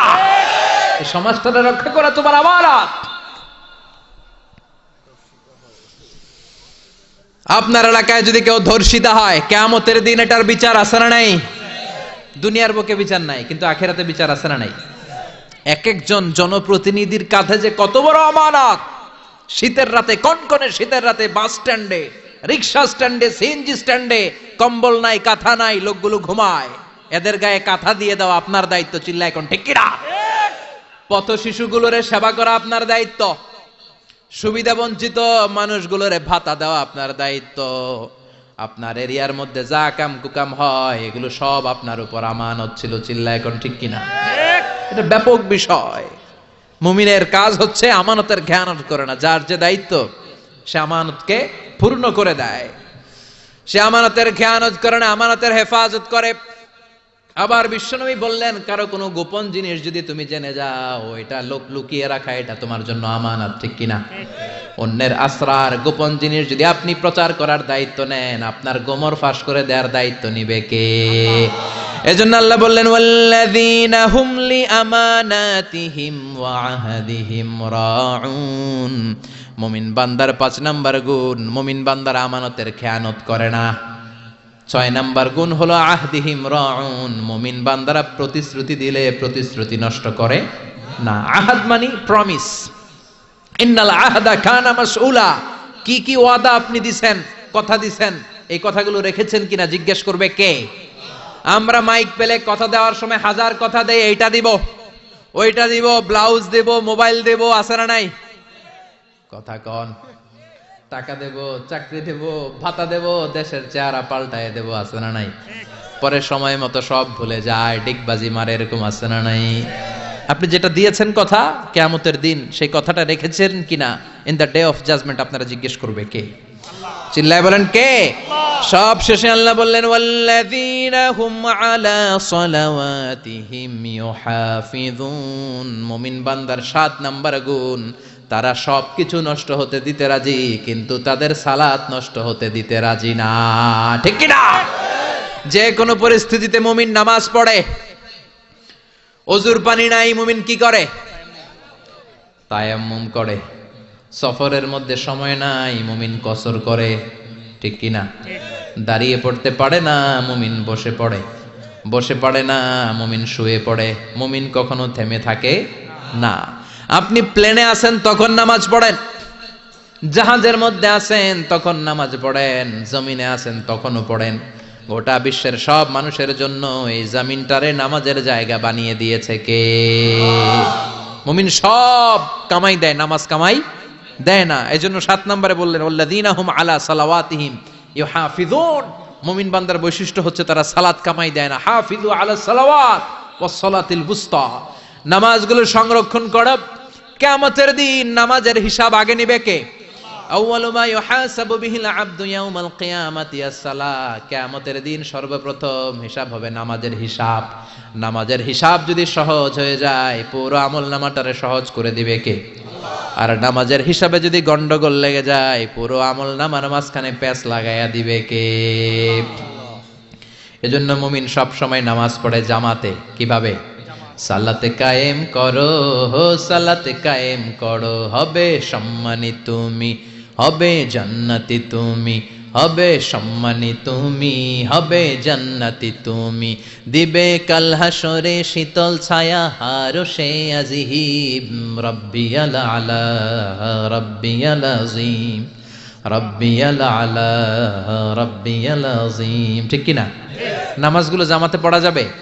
আজকের মাহফিলে কি আমরা এই সিদ্ধান্তে আসতে পারি না যে আমরা পারতপক্ষে জামাত নষ্ট করব না, 5 ওয়াক্ত সালাত জামাতের সাথে আদায় করার চেষ্টা করব?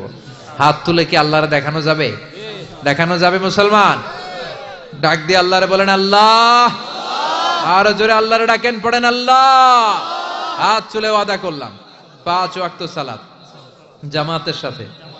গলার আওয়াজ ছোট হয়ে আসছে, আওয়াজ করে বলেন হে আল্লাহ, হাত তুলে ওয়াদা করলাম 5 ওয়াক্ত সালাত জামাতের সাথে আদায় করার চেষ্টা করব, তুমি তৌফিক দাও, আমিন। আর জোরে পড়েন আমিন। এরপর আল্লাহ বললেন উলাইকা হুমুল ওয়ারিসুনাল্লাযীনা ইয়ারিসুনাল ফিরদাউসা হুম ফিহা খালিদুন। এই 7টা গুণ যদি কোনো মুমিন তার জীবনের মধ্যে ধারণ করতে পারে, বাবা মারা গেলে যেমনি ছেলেরা সম্পদের ওয়ারিস হয়, ওই মুমিন বান্দাদেরকে জান্নাতুল ফেরদাউসের ওয়ারিস বানায়া দিবে কে? মানতে রাজি আছেন তো? প্রথমে কি বলছি? আল্লাযীনা হুম ফি সালাতিহিম খাশিউন। মুমিন যখন নামাজে দাঁড়ায়, অন্তরে আল্লাহর ভয় নিয়ে নামাজে দাঁড়ায়, এদিক সেদিক তার মন ছোটাছুটি করে।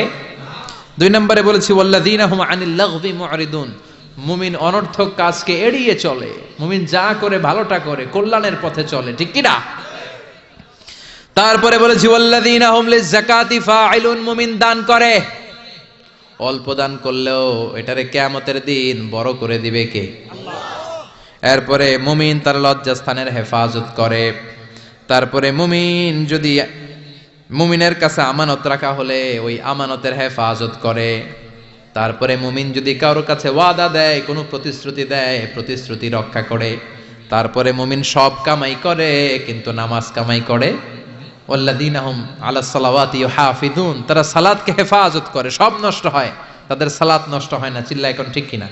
এই 7টা গুণ কোন মুমিনের মধ্যে থাকলে তারা জান্নাতের মালিক বানায় দিবে কে? এই 7টা বৈশিষ্ট্যের উপর, গুণের উপর কি আমরা আমল করতে পারি না? পারবো না ইনশাআল্লাহ? আল্লাহ আমাদের সবাইকে কথাগুলো বুঝার ও আমল করার তৌফিক দান করুক। আমরা পড়ি আমিন। যা বলেছি কোরআন সুন্নাহর আলোকে বলেছি, বানিয়ে বলি নাই। তারপরেও আমার মনের অজান্তে কোনো মিস ইনফরমেশন যদি আমার মুখ ফসকে বেরিয়ে যায়, সেগুলো যেন আল্লাহ তাআলা আমাদের স্মৃতিপট থেকে মুছে দেয়। পড়েন আমিন। সত্য, সুন্দর, কল্যাণকর, হকের পক্ষে যা বললাম তার সবটুকুন আল্লাহ তাআলা প্রথমে আমাকে আমলের তৌফিক দান করে এবং আপনাদের সবাইকে যেন আমলের তৌফিক দান করে। আমরা পড়ি আমিন। আপনারা সবাই ভালো থাকবেন, সুস্থ থাকবেন, সুন্দর থাকবেন। আবার হয়তো দেখা হয়ে যাবে কোনো তাফসীরুল কোরআনের ময়দানে। সুবহানাকাল্লাহুম্মা ওয়া বিহামদিকা আশহাদু আল্লা ইলাহা ইল্লা আনতা আস্তাগফিরুকা ওয়া আতুবু ইলাইক। বসেন। এই উঠলেন কেন? এখানে উঠছেন কেন? প্রোগ্রাম শেষ হইছে? শুরুতে কথা দিবেন ওয়াল্লাযীনা হুম লিআমানাতিহিম ওয়া আহদিহিম রাউন। মুমিন বান্দারা কথা দিলে কথা রাখে। শুরুতে কথা দিয়েছেন, একসাথে যাবেন, উঠলেন কেন? বক্তা আছে কেউ? ইয়া রাব্বি লাকাল হামদু কামা ইয়ানবাগি লিজালালি ওয়াজহিকা ওয়া আযীমি সুলতানিক। লাকাল হামদু বিল ঈমান, লাকাল হামদু বিল ইসলাম, লাকাল হামদু বিল কুরআন। রব্বানা আতিনা ফিদ দুনিয়া হাসানাহ ওয়া ফিল আখিরাতি হাসানাহ ওয়া কিনা আযাবান নার। রব্বানা যালামনা আনফুসানা ওয়া ইল্লাম তাগফির লানা ওয়া তারহামনা লানাকুনান্না মিনাল খাসিরিন। অবিশাল আকাশের মালিক, জমিনের মালিক, নভমণ্ডল ভূমণ্ডল মালিক, তোমার আকাশ বাতাস চন্দ্র সূর্য নভমণ্ডল ভূমণ্ডলের তুলনায় আমাদের হাত দুইটা একেবারেই ছোট্ট রে আল্লাহ। ছোট্ট দুটি হাত পেতে বুক ভরা আশা নিয়ে তোমার শাহী দরবারে গভীর রজনীতে ভিখারির মতো চেয়ে রইলাম। আমাদের হাত দুইখানা তুমি কবুল আর মঞ্জুর করে নাও। মাবুদ, আমরা সবাই গুনাহগার, গুনাহমোদের বেশুমার। এমন কোন গুনাহ নাই আমরা করি নাই, সাগীরা কাবীরা, জেনে না জেনে, ইচ্ছায় অনিচ্ছায়, শিরকে বেদাতি, বন্ধুর পাল্লায় পড়ে, শয়তানের ওয়াসওয়াসায় পড়ে হাজার হাজার গুনাহ করেছি আল্লাহ। আজকের এই তাফসীর মাহফিল শেষে বরকতময় রজনীতে তোমার প্রিয় বান্দাদের সাথে করে তোমার দরবারে দুটি হাত পেতে বসে রইলাম। আমাদের জিন্দেগির সব গুনাহ তুমি মাফ করে দাও। আব্বা আম্মা, দাদা দাদি, নানা নানি, চাচা চাচি, খালা খালো, মামা মামি, শ্বশুর শাশুড়ি, আত্মীয় স্বজন, পাড়া প্রতিবেশী, দেশি খেসি, সবাইকে তুমি মাফ করে দাও। আমাদের যত আত্মীয় স্বজন কবরের বাসিন্দা, কবরগুলোর জান্নাতের বাগান বানিয়ে দাও।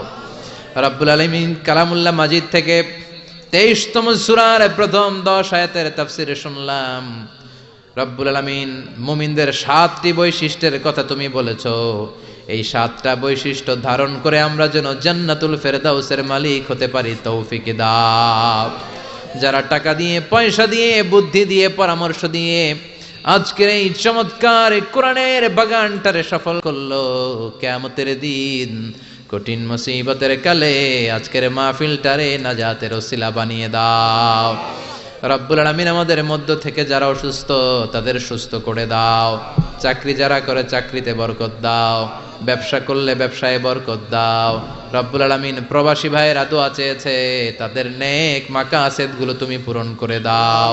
আমার বাংলাদেশের উপর তুমি তোমার খাস রহমত আর বরকত নাজিল করো। এ লক্ষ্মীপুর এলাকার প্রতিটা ঘরকে জান্নাতি ঘর হিসেবে কবুল করো। এলাকার মাদেরকে, বোনদেরকে কবুল করো। এলাকার যুবক ভাইদেরকে কবুল করো। 5 ওয়াক্ত সালাত আমরা জামাতের সাথে আদায় করার চেষ্টা করব বলে দুহাত তুলে ওয়াদা করলাম, ওয়াদা পালনের তৌফিক দাও। রব্বুল আলামিন আমার দেশের উপর খাস রহমত নাজিল করো। যতদিন বাঁচি তোমার গোলামের মতো বেঁচে থাকার তৌফিক দাও। যতদিন বাঁচি হকের উপর বেঁচে থাকার তৌফিক দাও। যতদিন বাঁচবো কোরআন সুন্নাহ অনুযায়ী যেন জীবনটারে চালাতে পারি, তৌফিক দাও।